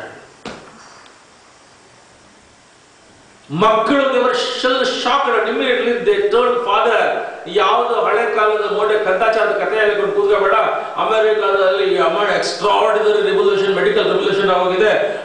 Dead ಬಾಡಿನ ಕರ್ಕೊಂಡ್ ಬಂದ್ಬಿಟ್ಟು ವಾಪಸ್ ತಗೊಂಡ್ಬಂದ್ಬಿಟ್ಟು ಮತ್ತೆ life ಕೊಡುವಂತ medical technology ಬಂದ್ಬಿಟ್ಟಿದೆ. ನಾವು ಮಾಡಿಸ್ತೀವಿ, ನಾವು 3 ಜನ ಸೈನ್ ಮಾಡ್ತೀವಿ, ನಾವು ಮೆಜಾರಿಟಿ ಇದೀವಿ. We also have equal right as a children over the mother. ಆ ಫಾದರ್ ಹೇಳಿದಂತೆ, you have introduce the concept of the right ಅಂತ ಮಾಡಿದ್ರಿಂದ ಓಕೆ ಗೋ ಹ್ಯಾಡ್ ಮಾಡ್ಕೊಳ್ಳಿ, ನಾನು ಇಲ್ಲಿರೋದಿಲ್ಲ. ಗೆಸ್ಟ್ ಹೌಸ್ ಮಾಡಿದ್ರಂತೆ. ಗೆಸ್ಟ್ ಹೌಸ್ ನಲ್ಲಿ ನಾನು ಮೃತ್ತಿಕೆ ಮಂತ್ರಾಕ್ಷತೆ ಇಟ್ಕೊಂಡು ಓಂ ಶ್ರೀ ರಾಘವೇಂದ್ರ ಅಂತ ಕೂತ್ಕೊಳ್ತೀನಿ. ಏನ್ ಮಾಡ್ತೀರಾ ಮಾಡ್ಕೊಳ್ಳಿ, ನಾನು ಬರೋದಿಲ್ಲ. ಅವಳು ಬದುಕಿ ಬಂದ್ರೆ ಹಂಗೆ ಕರ್ಕೊಂಬಂದೆ, ಇಲ್ಲಾಂದ್ರೆ ಡೆಡ್ ಬಾಡಿ ಹಂಗೆ ತಗೊಂಬಂದೆ. I don't want to see her to cut in two pieces and nothing doing. It is not that lady, it is not that body. ಮಾತು ಕೂಡ ಆಡದೆ ಹೊರಟೋದ್ರು. ಹೋಗಿದ ತಕ್ಷಣ ಒಂದು ಹೊತ್ತಿಗೆ ಮಂತ್ರಾಕ್ಷತೆ ಹಿಡ್ಕೊಂಡು ಗೆಸ್ಟ್ ಹೌಸ್ ರೂಮ್ ನಲ್ಲಿ ಓಂ ಶ್ರೀರಾಘವೇಂದ್ರ ಅಂತ ಹೇಳ್ಕೊಂಡು ಕೂತ್ಕೊಂಡ್ರು. Next day morning 9 o'clock the operation was fixed because they were running short of time and all the doctors, every arrangement was made. And next day morning 9 o'clock all the 10 doctors under the leadership of Dr. Dastur, world famous cancer expert of India, they come there and they made this ಎಲ್ಲ marking ಮಾಡ್ಕೊಂಡ್ರು ಎಲ್ಲ scan ಆಯ್ತು. ಈಗ ಇನ್ನೇನು they have to start on the operation. Lights on ಆಯ್ತು, operation start ಆಗಬೇಕು. ಅಷ್ಟೊತ್ತಿಗೆ ಆ ಮಂಚದ ಎಡ್ಜಿಗೆ, ಆ ಆಪರೇಷನ್ ಟೇಬಲ್ ಎಡ್ಜಿಗೆ ಒಂದು ಸಣ್ಣದೊಂದು ಪಿಲ್ಲರ್ ಟ್ರೈಟ್ ತಂತೆ, ಅದನ್ನು ಇಟ್ಕೊಂಡಿದ್ರು Dastur for the first time in his life fell unconscious there. He was the main doctor was doing the surgery. Just before starting the surgery, marking ಎಲ್ಲ ಮಾಡ್ಕೊಂಡಿದ್ದಾರೆ ಕಟ್ ಮಾಡಕ್ಕೆ. ಫೆಲ್ ಅನ್ಕಾನ್ಶಿಯಸ್, ಬಿದ್ದ ಕೆಳಗಡೆ. ಬಿದ್ದ ತಕ್ಷಣ all other doctors immediately took him, ಶೈತ್ಯೋಪಚಾರ ಮಾಡಿದ್ರು, ಆಮೇಲೆ ಆಚೆ ಕೂಡಿಸಿದ್ರು. ಹಾಫ್ ಅನ್ ಅವರ್ ಎಲ್ಲ ನಾರ್ಮಲ್ ಆಯಿತು. He said, never in my lifetime I had this type of experience, particularly when the surgery was going on. But fortunately we had not started. ಇನ್ನೂ ಒಂದು half an hour ಬಿಟ್ಟು ಮಾಡೋಣ ಅಂದರು. ಆಮೇಲೆ but he could not recover fully. He told entire operation is postponed to 2:30 in the afternoon. Extremely sorry for the inconvenience caused. ಎಲ್ಲ 1:30 ಬಂದ್ಬಿಟ್ಟು 2:30 ಮಾಡೋಣ ಅಂತ ಹೇಳಿದ್ರು. They went away, ರಿಲ್ಯಾಕ್ಸ್ ಮಾಡ್ಕೊಂಡ್ರು. Then 1:30 all the doctors reassembled. 2:30 operation fix ಮಾಡಿದ್ರು. Then 1:45 they wanted to take one full scan of the whole body once again because it was 9 o'clock ಅಂತ ತಗೊಂಡಿದ್ದು. So 1:30 they took the patient and took the full body scan. ಕರ್ಕೊಂಬಂದು ತೋರಿಸಿದ್ರೆ then he was upset. This is not the patient that I was examining, it was different. Then they said that this is the only patient for the whole day, ನೀವೇ ಬನ್ನಿ ಅಂತ. Then never senior doctors scanning ಹೋಗೋದಿಲ್ಲ, laboratory technicians ಇತ್ತನಲ್ಲಿ. And he and all the 10 doctors, they went personally and they took the full body scan, they took the chest scan, all the different type of scans that they would take, they took all the scans and all the scan reports they go through, all the cancerous illa tamashe antandre. The body doesn't have any cancer symptoms. And all the 3 children, they are wonderstruck and they could not believe what happened. Dastur himself has written in the Jaslok Hospital register, an eventful event has taken place for the first time in my life. It is inexplicable. I can't explain anything. ನನ್ನ ಬೆಳಗ್ಗೆ ನೋಡಿದ್ರೆ unconscious ಆಗಿದ್ರು, operation ಮಾಡೋಕ್ಕಾಗಿಲ್ಲ. ಈಗ patient normal ಆಗಿದ್ದಾರೆ, operation necessity ಇಲ್ಲ. ಅವ್ರ medical ರೆಕಾರ್ಡ್ನಲ್ಲಿ ಇವ್ರಿಗೆ ಆಪರೇಷನ್ ನೆಸೆಸಿಟಿ ಇಲ್ಲ, ಶಿ ಕ್ಯಾನ್ ಬಿ ಡಿಸ್ಚಾರ್ಜ್ ಅಂತ ಬರೆದ್ರು. ಅವರು ಹೊರಟು ಬರೋರು 5 ಗಂಟೆಗೆ ಸಾಯಂಕಾಲ ಅವ್ರನ್ನ ಕರ್ಕೊಂಡು 5 ಗಂಟೆಗೆ ಸಾಯಂಕಾಲ ಅವ್ರನ್ನ ಕರ್ಕೊಂಡು ಗೆಸ್ಟ್ ಹೌಸಿಗೆ ಬಂದರೆ, ಹಿಂದಿನ ದಿನ ಸಾಯಂಕಾಲ 4 ಗಂಟೆನಲ್ಲಿ ಕಣ್ಣು ಮುಚ್ಕೊಂಡು ಓಂ ಶ್ರೀ ರಾಘವೇಂದ್ರ ನಮ್ಮ ಅಂತ ಹೇಳ್ತಿದ್ದ ಯಜಮಾನರು ಇಡೀ 24 hours ಓಂ ಶ್ರೀ ರಾಘವೇಂದ್ರ ಅಂತ ಹೇಳ್ತಾ ಕೂತಿದ್ದಾರೆ. ಇವ್ರನ್ನ ಕರ್ಕೊಂಡು ಹೋದರೆ ಹೇಳಿ ನೋಡಿಸಿ ಕಣ್ಣು ತೆಗೆದು ಒಬ್ಬ ಬಂದಿದ್ದಾರೆ ಅಂದರೆ ನನಗೆ ಗೊತ್ತಿತ್ತು. ಏನು ಗೊತ್ತಿತ್ತು ಅಂದರೆ, ಯಾರು ರಾಯರನ್ನ ಭಕ್ತಿಯಿಂದ ನಂಬಿಕೊಳ್ತಾರೆ ರಾಯರ ಕೈ ಬಿಡೋದಿಲ್ಲ. He is living god, he is living every day. Just ನಂಬಿದವರಿಗೆ ಇಂಪಾಗತಕ್ಕಂಥ ವಿಶ್ವ ಕುಟುಂಬಿಗಳವರು go there, follow the feet of Raghavendra Swami, think whatever you think you are going to have it, whatever you think you are going to get it, is going to happen. I knew pretty well. ಆಮೇಲೆ ರವಿ ಹೇಳ್ತಾರೆ, ಇಷ್ಟೆಲ್ಲ ಹೇಳ್ತಾರೆ, ನಮ್ಮಮ್ಮ ಯಾರು ಗೊತ್ತಾ? ನಮಗೇನು ಗೊತ್ತು ಅಂತ. ನಿಮ್ಮಮ್ಮ ಯಾರು? ನನಗೇನು ಗೊತ್ತು? ಅವ್ರು ಹೇಳಿದ್ರು, ನಮ್ಮಮ್ಮ ಭೀಮಸೇನ್ ಜೋಶಿ ಸ್ವಂತ ತಂಗಿ. ನಮ್ಮಮ್ಮ ಭೀಮಸೇನ್ ಜೋಶಿ ಅವರ ಸ್ವಂತ ತಂಗಿ. And then he revealed Bhimsen Joshi ಅಷ್ಟು ಪಾಪ್ಯುಲರ್, ವರ್ಲ್ಡ್ ಫೇಮಸ್ ಯಾಕೆ ಗೊತ್ತೇನ್ರಿ? ಯಾತಕ್ಕೆ? ನಮ್ಮ ಅಮ್ಮನ father, Bhimsen Joshi father, one of the greatest scholars the Gadag Bagalkote area. ಅಷ್ಟು ಸ್ಕಾಲರ್ಶಿಪ್, ಅಷ್ಟು ಪಾಂಡಿತ್ಯ, ಅಷ್ಟು ವಿದ್ವತ್ತಿದ್ರು ಕೂಡ ರಾಘವೇಂದ್ರ ಸ್ವಾಮಿಗಳ ಆರಾಧನೆಗೆ ಗದಗದಿಂದ ಮಂತ್ರಾಲಯಕ್ಕೆ ಓಂ ಶ್ರೀ ರಾಘವೇಂದ್ರ ನಮಃ ಅಂತ ಹೇಳಿ ಕೂಡ ನಡ್ಕೊಂಡು ಹೋಗ್ತಾ ಇರುತ್ತೆ. Every year he used to walk down the distance from all the way Gadag to Mantralaya. Every year, being such a great scholar, ಅವರ ಆ ಭಕ್ತಿಯನ್ನು ನೋಡಿ ಸುಜೀಂದ್ರ ತೀರ್ಥ ಸ್ವಾಮಿಗಳು ಮಂತ್ರಾಲಯದಲ್ಲಿ ಆರಾಧನೆ ದಿನ ಮಧ್ಯಾರಾಧನೆಗೆ ಅವ್ರಿಗೆ ಅಲಂಕಾರ ಕೊಡಿಸ್ತಾ ಇದ್ರು. ಭೀಮಸೇನ್ ಜೋಶಿ ತಂದೆನ ಮಧ್ಯಾರಾಧನೆಗೆ ಮಂತ್ರಾಲಯದಲ್ಲಿ ಆರಾಧನೆಗೆ ಅಲಂಕಾರಕ್ಕೆ ಅವ್ರನ್ನ ಕೊಡಿಸ್ತಾ ಇದ್ರಂತೆ. ಅಂಥವರ ಮಗ ಭೀಮಸೇನ್ ಜೋಶಿ, ಅಂಥವರ ಮಗಳು ನನ್ನ ತಾಯಿ. ಅಂಡ್ ನಮಗೇನಿದೆ, ಹಿಂದೆ ಇಲ್ಲ ಮುಂದೆ ಇಲ್ಲ. ಗದಗ್ನಲ್ಲಿ, ಹಳ್ಳಿನಲ್ಲಿ, ಸ್ಕೂಲಲ್ಲಿ, ಗೌರ್ಮೆಂಟ್ ಸ್ಕೂಲಲ್ಲಿ ಓದೋರು ಇವತ್ತಿನ ದಿನ ಅಮೆರಿಕಾದಲ್ಲಿ ನಾವು ಬಿಸ್ನೆಸ್ ಮ್ಯಾಗ್ನೆಟ್ಸ್ ಆಗಿದ್ದೀವಿ. ಇದು first part of story. Then ನಂದು ರಾಘವೇಂದ್ರ ಸ್ವಾಮಿಗಳ ಪುಸ್ತಕ ನಾನು ಬರೆದೆ, ಒಂದು ಬೇಕಾದಷ್ಟು ಆಗಿದೆ. ಈಗ ಬೆಂಗಳೂರು ಮೊನ್ನೆ ನಾನು ಇಲ್ಲಿ ಬರೋಕ್ಕೆ ಮುಂಚೆ ಅದು ರಿಲೀಸ್ ಆಯಿತು. ಇದು ಈ ರಾಘವೇಂದ್ರ ಸ್ವಾಮಿ ಪುಸ್ತಕದಲ್ಲಿ ಆ ಇನ್ಸಿಡೆಂಟು ಬರೆದೆ. ಆ ಥರ ತುಂಬ ಇನ್ಸಿಡೆಂಟ್ಸ್ ಬರ್ತೀನಿ ರಾಘವೇಂದ್ರ ಸ್ವಾಮಿ ಪುಸ್ತಕದಲ್ಲಿ ಬರೆದೆ. ಈ ಪುಸ್ತಕ ಎಲ್ಲ ಕಡೆ ಖರ್ಚು ಆಯ್ತು. ಎಷ್ಟೋ ದಿನ ಆಯಿತು.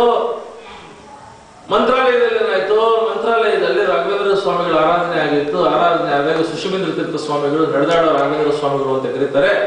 ಇವತ್ತು ಇಲ್ಲಿ ರಾಯರ ಮಠ ಆಗಿತ್ತು ಅಂದ್ರೆ, ಇಷ್ಟು ಭವ್ಯ ಸಭಾಂಗಣ ಆಗಿದೆ ಅಂತಂದ್ರೆ, ರಾಯರ ಸನ್ನಿಧಾನ ಇಲ್ಲ ಬಂದಿದೆ ಅಂತಂದ್ರೆ, ಕುತ್ತಿಗೆ ಸ್ವಾಮಿಗಳವರಿಗೆ ಪ್ರೇರಣೆಯಾಗಿ ಅವರು Toronto, the biggest cities in the world, you know about it, one of the biggest cities in the world, ಎಲ್ಲಿ ಬೇಕಾದ್ರೂ ಮಾಡ್ಬೋದಾಯಿತು. ಇಲ್ಲಿ ಬಂದು ಕುತ್ತಿಗೆ ಸ್ವಾಮಿಗಳಿಗೆ ಮಠ ಮಾಡಿದ್ದಾರೆ ಅಂತಂದ್ರೆ ಹೇಳಿದ್ರೆ ಇದಕ್ಕೆ ಹಿನ್ನೆಲೆ ಇರುತ್ತೆ, ಇದಕ್ಕೆಲ್ಲ ದೈವಿಕವಾದ ಶಕ್ತಿ ಪ್ರೇರಣೆ ಇರುತ್ತೆ. ಏನು ಅಂದ್ರೆ ಸುಷಮೀಂದ್ರ ತೀರ್ಥ ಸ್ವಾಮಿಗಳು ಸಾಕ್ಷಾತ್ ಮೂವಿಂಗ್ ರಾಘವೇಂದ್ರ ಸ್ವಾಮಿ, ಲಿವಿಂಗ್ ರಾಘವೇಂದ್ರ ಸ್ವಾಮಿ, ಟಾಕಿಂಗ್ ರಾಘವೇಂದ್ರ ಸ್ವಾಮಿ, ನಡೆದಾಡೋ ರಾಘವೇಂದ್ರ ಸ್ವಾಮಿಗಳು ಅಂತ ಹೆಸರು ಮಾಡಿದ್ದಂತ ಸುಷಮೀಂದ್ರ ತೀರ್ಥ ಸ್ವಾಮಿಗಳವರು ಮಂತ್ರಾಲಯದಲ್ಲಿ ಸುಜಾತಾರವರಿಗೆ ರಾಘವೇಂದ್ರ ಸ್ವಾಮಿಗಳವರ ಫೋಟೋ ಕೊಟ್ಟು, ಇದು ಫೋಟೋ ಅಲ್ಲಮ್ಮ, ರಾಯರನ್ನೇ ಕೊಡ್ತಾ ಇದ್ದೀನಿ, ಕರ್ಕೊಂಡು ಹೋಗು, ಪೂಜೆ ಮಾಡು, ಕೇಳಿದ್ ಕೊಡ್ತಾರೆ ಅಂತ ಹೇಳಿ ಆ ಸುಜಾತ ಅವರು ಅಷ್ಟೇ ಭಕ್ತಿಯಿಂದ ಅಷ್ಟೇ ಪ್ರೀತಿಯಿಂದ ತಗೊಂಡು ಹಾಕಿದ್ರು ಫಲ. ಆ ಫಲ ಎಷ್ಟು ಪ್ರಬಲ ಅಂದ್ರೆ ಇವತ್ತು ಇಷ್ಟು ದೊಡ್ಡ ಸಂಸ್ಥೆಯಾಗಿ ಬಂದದ್ದು. ಆ ಸುಷಮೀಂದ್ರ ಸ್ವಾಮಿಗಳು ಆರಾಧನೆ ದಿನ ಸಾಯಂಕಾಲ 5 ಗಂಟೆನಲ್ಲಿ ಅವ್ರ ರೂಮ್ನಿಂದ ಮಂತ್ರಾಲಯದ ಒಳಗಡೆ ಗರ್ಭಗುಡಿ ಕಡೆ ಹೋಗ್ತಾ ಇದ್ದಂತೆ. ಊಟಗಳು 3 ಪಂಕ್ತಿ ಊಟ ಆಗಿದೆ. ಆ ಮಧ್ಯದಲ್ಲಿ ಆ ಪ್ರಾಂಗಣದಲ್ಲಿ ಊಟ ಹಾಕಿರ್ತಾರೆ. ಮಧ್ಯದಲ್ಲಿ 2 ಕಲ್ಲುಗಳ ಮಧ್ಯದಲ್ಲಿ ಅನ್ನದಲ್ಲಿ ಕಾಣ್ತಂತೆ. ಬೇಜಾರು ಮಾಡ್ಕೊಂಡ ಸ್ವಾಮಿಗಳು, ಬೃಂದಾವನ ಇಲ್ಲೇ ಇದೆ, ಊಟ ಮಾಡಿದ್ರು, ಪ್ರಸಾದ ಆಯ್ತು ಸರಿ, ಎಲ್ಲ ಮಾಡಿ ಸಾವಿರಾರು ಜನ ಭಕ್ತರಿಗೆ ಒಂದು ಕಡೆ ಕೂಡಿಸಿ ನೆಮ್ಮದಿಯಾಗಿ ಶುದ್ಧವಾಗಿ ಊಟ ಹಾಕಿ ಎಲ್ಲ ಶುದ್ಧ ಮಾಡತಕ್ಕಂಥ ಒಂದು ವ್ಯವಸ್ಥೆ ಮಾಡಿ ರಾಯರೇ ಅಂತ ಅಲ್ಲೇ ನಿಂತುಕೊಂಡು ಆ ಸರಳುಗಳ ಕಡೆ ಸಂದಿಲ್ ನೋಡಿ ಬೃಂದಾವನಕ್ಕೆ ಹೀಗೆ ಅಂದರಂತೆ. ಆ ಅನ್ನದಲ್ಲಿ ನೋಡಿ ಬೇಜಾರು ಮಾಡ್ಕೊಂಡು ಹೀಗೆ ಅಂದರಂತೆ. ಅಂದ ತಕ್ಷಣ ಏನಾಗಿದೆ ಅಂತಂದ್ರೆ ಆನಂದ ಬಂದ್ಬಿಟ್ಟು, ಅವ್ರ ಜೊತೆಲಿ ಆನಂದ ಅಂತ ದ್ವಾರಪಾಲಕ ಆನಂದ ಅಂತ ಆನಂದ ಬಂದು, ರಂಗೇಶ್ ಶೆಟ್ರು ಬಂದು ಯಾರು ಬುದ್ಧಿ ಅರ್ಜೆಂಟ್ ಆಗಿ ಏನೋ ತಮ್ಮಲ್ಲಿ ಪ್ರಾರ್ಥನೆ ಮಾಡ್ಬೇಕಂತೆ, 1 ನಿಮಿಷ ಬಂದಿ ಬುದ್ಧಿ. ರಂಗೇಶ್ ಶೆಟ್ರು ಬಂದಿದ್ದಾರೆ ಅಂತಂದ್ರೆ ಸ್ವಾಮಿಗಳು ಆಯ್ತು ಬರ್ತೀನಿ ಅಂತ ಬಂದು ರಾಯರಿಗೆ ನಮಸ್ಕಾರ ಮಾಡ್ಕೊಂಡು ಬಂದ್ರು. ರಂಗೇಶ್ ಶೆಟ್ರು ಕಾಲ ಹತ್ರ ಬಿದ್ದು, ಸ್ವಾಮಿ ಒಂದು ಅನುಗ್ರಹ ಮಾಡಿ, ಏನು ಅಂತ, ನಾನು ಒಂದು ಭೋಜನ ಶಾಲೆ ಕಟ್ಟಿಸ್ಬೇಕು ಅಂತೀನಿ, 4,000 ಜನ ಒಟ್ಟಿಗೆ ಕುಟ್ಕೊಂಡು ಊಟ ಮಾಡುವಂಥದ್ದು, ದಯವಿಟ್ಟು ನೀವು ಪರ್ಮಿಷನ್ ಕೊಡಬೇಕು, ನಾಳೆ ಕೆಲಸ ಸ್ಟಾರ್ಟ್ ಮಾಡ್ತೀನಿ. ಸುಷಮೀಂದ್ರ ಕಣ್ಣಲ್ಲಿ ಈಗ ಅಂದುಕೊಂಡು ಇನ್ನೂ 1 ನಿಮಿಷ ಆಗಿಲ್ಲ, ನಾನು 1 ನಿಮಿಷದಲ್ಲಿ ನಿಮ್ಮ ಮನಸ್ಸಲ್ಲಿ ಪ್ರೇರಣೆ ಆಗಿದೆ ಅಂತಂದ್ರೆ ಮಾರನೇ ದಿನ ಪ್ರಾರಂಭ ಮಾಡಿದ್ರು. 4 ತಿಂಗಳಿನಲ್ಲಿ 4,000 ಜನ ಕೂತ್ಕೊಂಡು ಊಟ ಮಾಡೋ ಭೋಜನ ಶಾಲೆ ಬಂದುಬಿಡ್ತು. ಅದರ ಅಷ್ಟರ ಜೊತೆಯಲ್ಲಿ ಸುಧಾಮೂರ್ತಿ ಅವರು ಇನ್ಫೋಸಿಸ್ ಫೌಂಡೇಶನ್ ಇಂದನೂ ಒಂದು ಒಳ್ಳೆ ಭೋಜನ ಶಾಲೆ ಕಟ್ಟಿಸಿದ್ರು.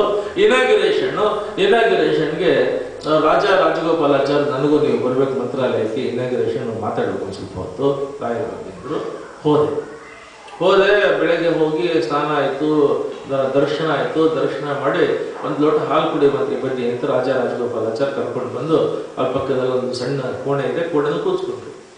ಸುಧಾಮೂರ್ತಿ ಅವರು ಇನಾಗ್ಯುರೇಷನ್ಗೋಸ್ಕರ ಅವರು ಬಂದಿದ್ರು. ಅವರು ಅಲ್ಲಿ ಬಂದ್ಬಿಟ್ಟು ಅನುಮಲ್ಗೆ ಹೇಳಿದಾರ ಅಂತಂದು ಸುಧಾಮೂರ್ತಿ ಅವರು ಬಂದ್ರು. ನನ್ನ ಹತ್ರ ಬರೋವಾಗ ಅವ್ರ ಜೊತೆ ಹೆಂಗಸರು ಕರ್ಕೊಂಡು ಬಂದ್ರು. ಪರ್ಸಕ್ತಿಯವರು ಇವರು ಈ ಹೆಂಗಸರು ಯಾರು ಅಂತ ನೀವು ಹೇಳ್ತೀರಾ? ನಾನು ಮುಖ ನೋಡಿದೆ, ತಿರ್ಗಿ ಹತ್ತಿರ ನೋಡಿದೆ, ಪೂರ್ತಿ ನೋಡಿದೆ, ನನಗೆ ಗೊತ್ತಿಲ್ಲ, ನನಗೆ ದೇವರಾಣೆ ಗೊತ್ತಿಲ್ಲ, ನಾನು ಹೆಂಗೆ ಹೇಳಿ ನಾನು. ಆವಾಗ ಅವ್ರು ಹೇಳಿದ್ರು, ಇವ್ರು ಯಾರು ಗೊತ್ತಾ, ನೀವು ನಿಮ್ಮ ಪುಸ್ತಕದಲ್ಲಿ ಬಂದಿರಲ್ಲ, ರವಿ ತಾಯಿ ಪೂರ್ತಿ ದೇಹ ಪೂರ್ತಿ ಕ್ಯಾನ್ಸರ್ ಆಗಿದ್ದವರು, ಹೋಗ್ಬಿಡತಕ್ಕಂಥ ಸ್ಥಿತಿಲಿದ್ದವರು, ಕಡೆಗೆ ಆಪರೇಷನ್ ಆಗದೆ ಮತ್ತೆ ಬದುಕು ಉಳ್ಕೊಂಡ್ರು ಅಂತಂದ್ರಲ್ಲ, ಇವರೇನೆ ಅವರು. ಅವ್ರು ಯಾರು ಅಂದ್ರೆ ಅವರು ನಮ್ಗೆ ಅತ್ಯಂತ ಹತ್ತಿರದ ಸಂಬಂಧಿಗಳು, ನಮಗೆ ತುಂಬಾ ಕ್ಲೋಸ್ ರಿಲೇಟಿವ್ ಅಂತ ಹೇಳಿ. ಆಮೇಲೆ ಆಕೆ ಕಣ್ಣಲ್ಲಿ ನೀರು ಹಾಕ್ತಾ ಇದ್ದಾರೆ. ಅವ್ರು ಹೇಳಿದ್ರು, ನಮಗೆ ಉಸಿರಿಗೆ ರಾಘವೇಂದ್ರ, ಹೆಸರಿಗೆ ರಾಘವೇಂದ್ರ ಸ್ವಾಮಿಗಳು ಅಂತ ನಮ್ಗೆ ನಾವು ಇವತ್ತು ಉಸಿರಾಡ್ತಾ ಇದ್ರೆ ಪುನರ್ಜನ್ಮ ಕೊಟ್ಟಿರತಕ್ಕಂಥ ರಾಘವೇಂದ್ರ ಸ್ವಾಮಿಗಳು ಅನ್ನತಕ್ಕಂಥ ಮಾತನ್ನು ಹೇಳಿದ್ರು. ಇನ್ನೊಂದು ಮಾತು ನಿಮ್ಗೆ ಹೇಳಬೇಕು ಅಂತಂದ್ರೆ, ಸರ್ ಥಾಮಸ್ ಮನ್ರೋ ಇಂಗ್ಲೆಂಡಿಂದ ಬಂದು ಆ ಕಾಲದಲ್ಲಿ ಇಂಗ್ಲೆಂಡ್ ಅವರು ಮಂತ್ರಾಲಯ ಗೊತ್ತಿಲ್ಲ, ಭಾರತೀಯ ಸಂಸ್ಕೃತಿ ಗೊತ್ತಿಲ್ಲ, ಹಿಂದೂ ಧರ್ಮ ಗೊತ್ತಿಲ್ಲ, ದರ್ಶನ ಗೊತ್ತಿಲ್ಲ, ರಾಯರೆಲ್ಲ ಗೊತ್ತಿಲ್ಲ, ಯಾರೋ ಮೂಕರ್ಜಿ ಹಾಕ್ಬಿಟ್ಟು ಸಿಕ್ಕಾಪಟ್ಟೆ ಜಮೀನಿದೆ, ಅಷ್ಟೊಂದು ಜಮೀನು ಯಾಕೆ ವಾಪಸ್ ತಗೊಳ್ಳಿ, ಸರ್ಕಾರ ಕಮಿಷನ್ ಅಪಾಯಿಂಟ್ ಮಾಡಿ ಇವ್ರಿಗೆ ಒಂದು ಎಕ್ಸಾಮಿನ ಇನ್ಸ್ಪೆಕ್ಷನ್ ಮಾಡ್ಕೊಂಬ ಅಂತ ಬಂದಿದ್ದಕ್ಕೆ ಅವನು ಬೃಂದಾವನದ ಮುಂದೆ ಬಂದು ಹ್ಯಾಟ್ ತೆಗೆದು ಶೂಸ್ ತೆಗೆದು ಬಂದು ನಿಂತ್ಕೊಂಡಾಗ ಅರ್ಧ ಗಂಟೆ ಯಜಮಾನ್ ಎಲ್ಲ ಇದ್ರಂತೆ. ಬೃಂದಾವನದ ಹತ್ರ ಮಾತಾಡ್ತಾ ಇದ್ದಾನೆ, ರೆಸ್ಪಾಂಡ್ ಮಾಡ್ತಾ ಇದ್ದಾನೆ, ಕಣ್ಣಲ್ಲಿ ನೀರು ಬರ್ತಿದೆ, ಅವರಿಗೆ ಕೈಗೆ ಪತ್ರಾಕ್ಷರ ಬಂದಿದೆ. ಇದೆಲ್ಲ ರೆಕಾರ್ಡ್ ಆಗಿರೋ ಅಂದ್ರೆ ವಿದೇಶಿಯರಿಗೆ ಅಥವಾ ಜಾತಿ, ಜನಾಂಗ, ಭಾಷೆ, ಭಾವ, ಬ್ಯಾರಿಯರ್ಸು, ಜಾಗ್ರಫಿ, ಪಾಲಿಟಿಕ್ಸು, ಆ ಪಾರ್ಟಿ, ಈ ಭಾಷೆ, ಆ ಭಾಷೆ, ಈ ಜನ, ಈ ಜಾತಿ, ಯಾವ ವಿಧವ ಕೇವಲ ಭಕ್ತಿ ರಾಯರಲ್ಲಿ ಯಾರು ಶುದ್ಧ ಮನಸ್ಸಿನಿಂದ ಒಳ್ಳೆ ಹೃದಯದಿಂದ ಭಕ್ತಿ ಮಾಡ್ತಾರೆ ಅಂತ ಎಲ್ಲರಿಗೂ ಅನುಗ್ರಹಿಸ್ತಾರೆ ಅನ್ನೋದಕ್ಕೆ ಮನ್ರೋ ಕಾಲದಿಂದ ಇವತ್ತಿನವರೆಗೂ ಸಾಕ್ಷಿ. Every country. ನನ್ನ ಫ್ರೆಂಡ್ ಒಬ್ರು ಇದ್ರು, ವಿಜಯ್ ಅಂತ, ಅವರ ತಂದೆ ಸಹಸ್ರಮುಖಿ ರಾಮ್ಕುಮಾರ್ ಅಂತ ತುಂಬಾ ಹಿಂದೆ, ಈಗಿನ ಜನರೇಷನ್ ಅವ್ರಿಗೆ ಗೊತ್ತಿರಲ್ಲ, ಹಿಂದಿನ ಜನರೇಷನ್ ಅವ್ರಿಗೆ ಗೊತ್ತಿರುತ್ತೆ. In Karnataka, there was a scholar called Sahasrabukhi Ramkumar. Sahasrabukhi Ramkumar.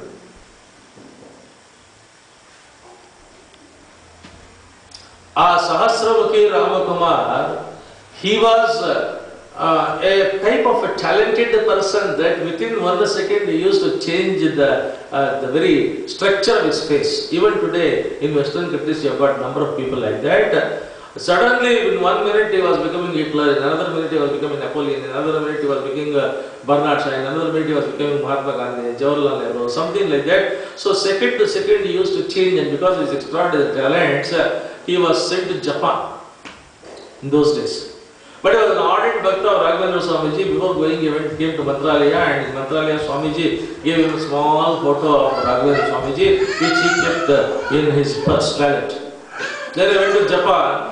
And those were the days when they were not given much foreign exchange. He had taken a very small amount of money and that he spent in Tokyo. Then his show was arranged in another city and he was taken in a bus. And in the bus he was the only passenger, only a driver was there, and the bus was going in the evening towards the town. On the way there was a very huge forest, a dense forest, and in the forest this road was there. Suddenly the bus got stuck there. There was some damage to the bus, it could not move, and driver told this Sahasrabukhi Ramakumar, stay here, I will walk to the nearest possible town, bring the mechanics, get it ready, then we'll move. He disappeared. Then suddenly the day was out, train started, and a huge dark, pitch dark, deep forest, dense forest, forest animals and all that. He was the only person, he doesn't know anybody, he doesn't know the language also. And he started getting so much of fear, he got so much of pride, and it was midnight, 12 o'clock, 2 o'clock, and there was no person. And at the time, and he got so much of fear, he was about to die out of the fear because of so much of forest and so much of different types of sounds, forest sounds could not withstand. Then he remembered that Swamiji gave the photo of Raghavendra Swamiji when he was living Mantralaya.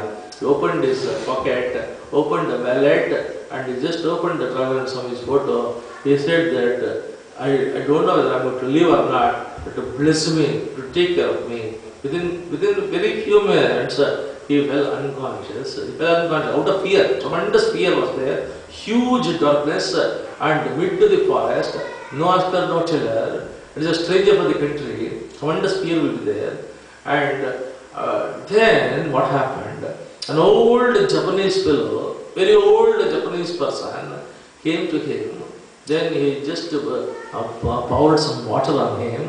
He made him to guard it up, lifted him virtually, took him to a small hut there, and in the hut, the Sahasrabukhi Ramkumar was given the apple cuts, then the milk, glass milk. Then he ate that apple cuts and one glass of milk. At the time of drinking the milk, he saw the face of that old Japanese person, and he could not believe. It looked, I have seen this person, it's a familiar face to me, but he could not think much. Then, after drinking the milk, then he was made to sleep there. He slept there. Morning once again, cool breeze started, morning winds came. Then he opened his eyes, there was no hut, there was no old man, nothing was there. He was there, and immediately the driver and other persons came searching for him. And now he remembers that the face, which was the Japanese old person, that face is nothing but Raghavendra Swamiji. Immediately, same day, he cancelled all his Japanese program, came to India, came to Mantralaya, fell at the feet of Swamiji. If you think of Raghavendra with full bhakti, whether you are in Japan or in Canada or in America or Africa, wherever it is, he will come and rescue. He has documented it.